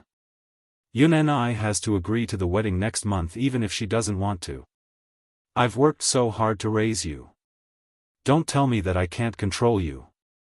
The group of Yun family members that the old lady brought with her were all her relatives. 2 of them were the old lady's sons other than Yun and I, and a few of them were the descendants of Yun Ni's father's brothers. All her close relatives were present. After the old lady finished speaking, the group of adults from the Yun family immediately rushed over fiercely to catch Yun and I. Yun Ni's eyelids twitched. Zhou Ran's heart ached. Back then, the old lady had forced Zhou Ran and Yun and I to divorce like this. However, just as the large group of Yun family members were about to approach Yun and I, a petite figure stood in front of Yun and I. The beautiful girl looked up slightly. In front of the dozen or so tall and strong men of the Yun family, she did not show a trace of fear. On the contrary, she expressionlessly curled her lips and provoked them. If you want to take my father away, defeat me first. Calm. Wonderful Book House.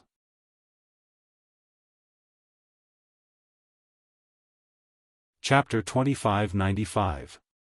Yun Jian had actually thought of letting Yun and I, Zhou Ran, and Yun Mu move to Longmen City. However, it was impossible.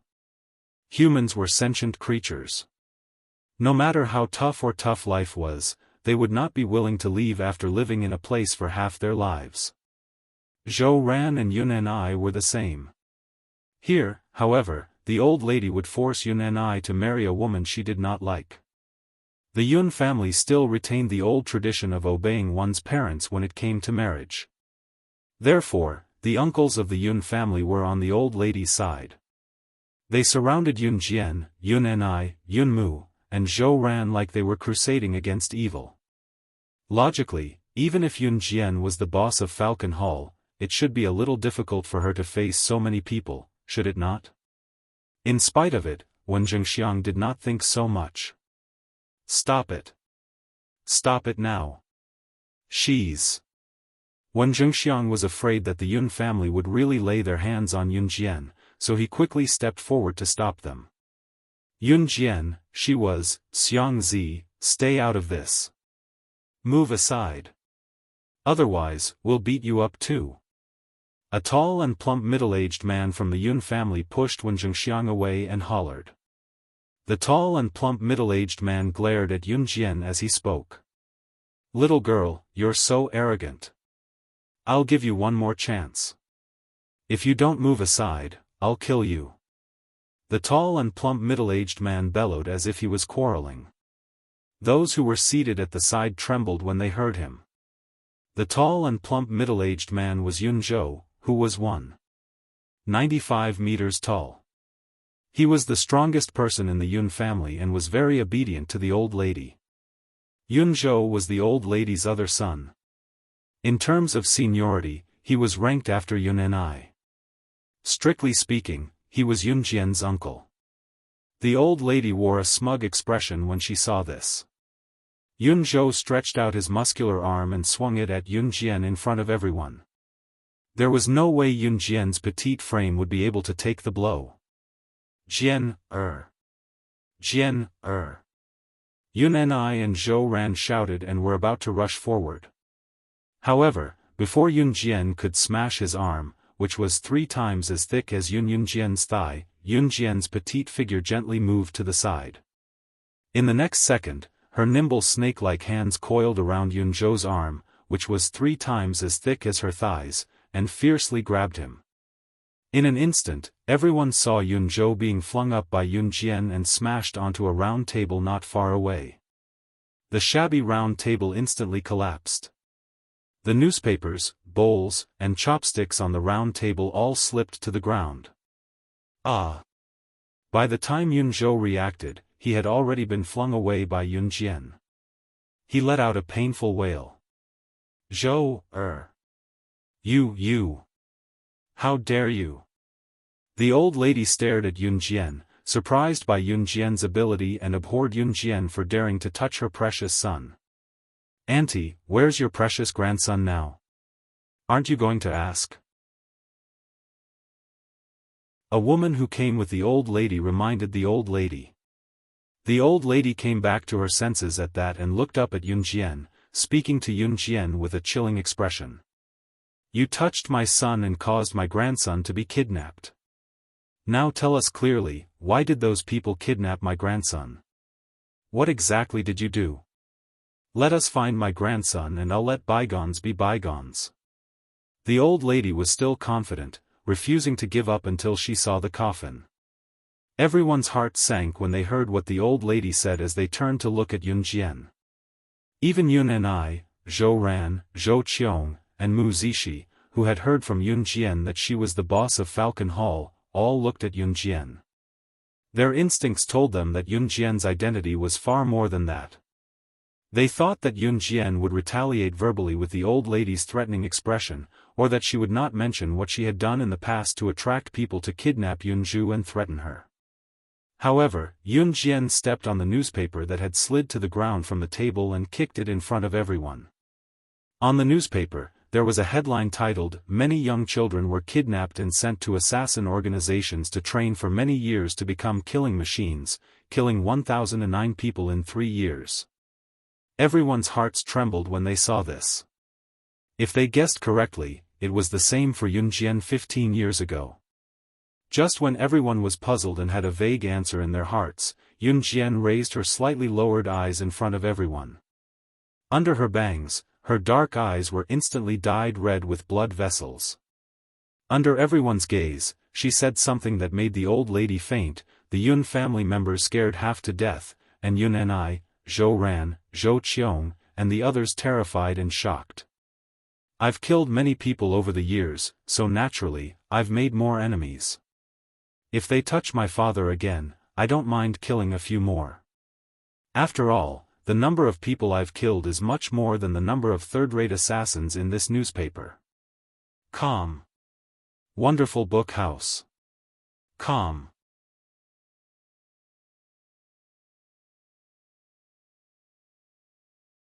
Chapter 2596. Translator, Endless Fantasy Translation Editor, Endless Fantasy Translation, page 1/1. After all, the number of people I've killed is much more than these third-rate killers in the report. The last sentence left Yun Jian's red arc quietly.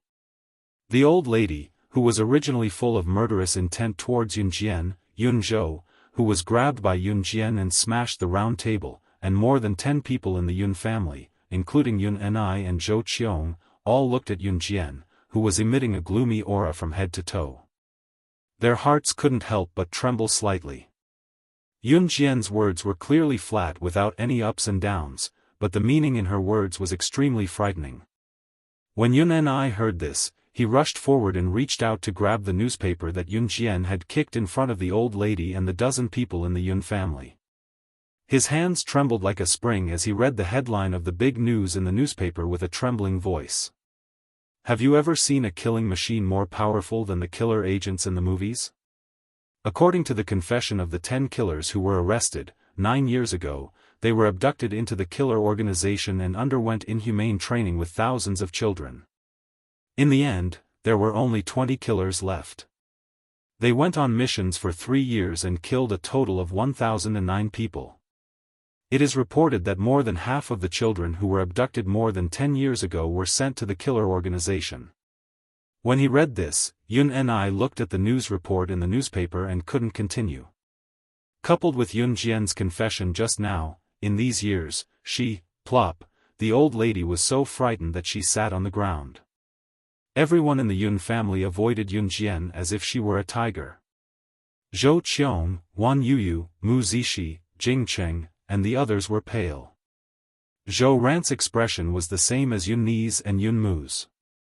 There wasn't much change in her expression. Call the police, call the police. The old lady sat on the ground, her eyes blank. She trembled as she turned over and crawled out of the door. The meaning of Yun Jian's words wasn't obvious. However, everyone present could tell what he meant. In the 15 years that she was abducted, she was probably abducted into the killer organization. How could someone who could survive in the killer organization be weak? When the old lady heard that Yun Jian was an assassin from the killer organization, she was already scared half to death and crawled out of the door. Unfortunately, she didn't know that Yun Jian was the king of the killer agents. Huh? Call the police? Everyone suddenly heard these 3 words from Yun Jian's words. Yun Jian's voice, Yun Jian's voice, Yun Jian's, the old lady's, and crawled out of the door. Just as the old lady was just when the old was just right just the old lady and the dagger translation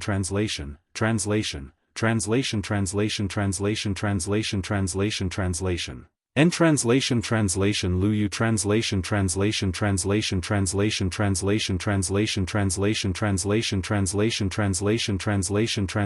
as translation is, translation, to translation The old lady straightened her body, rolled her eyes, and felt a chill down her spine. Before everyone could react, Yun Jian had already come to the old lady's side. She pressed a small blade against the old lady's chin and used the cold blade to lift the old lady's chin, forcing the old lady to look directly at her. Under everyone's stare, she curled her lips and said strangely, "Who do you want to call the police? I know a lot of people in the army. Do you want me to introduce you?" The old lady was so frightened that she could only use screams to make up for her fear. She never thought that Yun Jian would know people in the army. Moreover, when the cold blade was pressed against her chin, the old lady felt her entire body tremble in fear. The others didn't dare to make a sound. Everyone present had already silently agreed that Yun Jian didn't admit or deny her identity. To them, this Yun Jian was quite dangerous. The old lady was so frightened that she rolled on the ground. In addition to using words to provoke her, Yun Jian also hypnotized the old lady to make her even more emotional. Seeing that the old lady couldn't stop trembling crazily, Yun Jian stood up from her half-squatting position. Her lips curled into a red arc as if nothing had happened. She pursed her lips and smiled at everyone as if nothing had happened. "It seems that my dear grandma is too excited because my dad and mom are about to remarry today. Everyone, tomorrow at Mengmeng Hotel in Suzhou City, there will be a small gathering for my dad and mom's remarriage ceremony. You are welcome." Translator, Endless Fantasy Translation. You're tuning in to the Xiaofan's Wuxia Tales YouTube channel. Don't forget to subscribe and join us on this journey to catch the most captivating stories.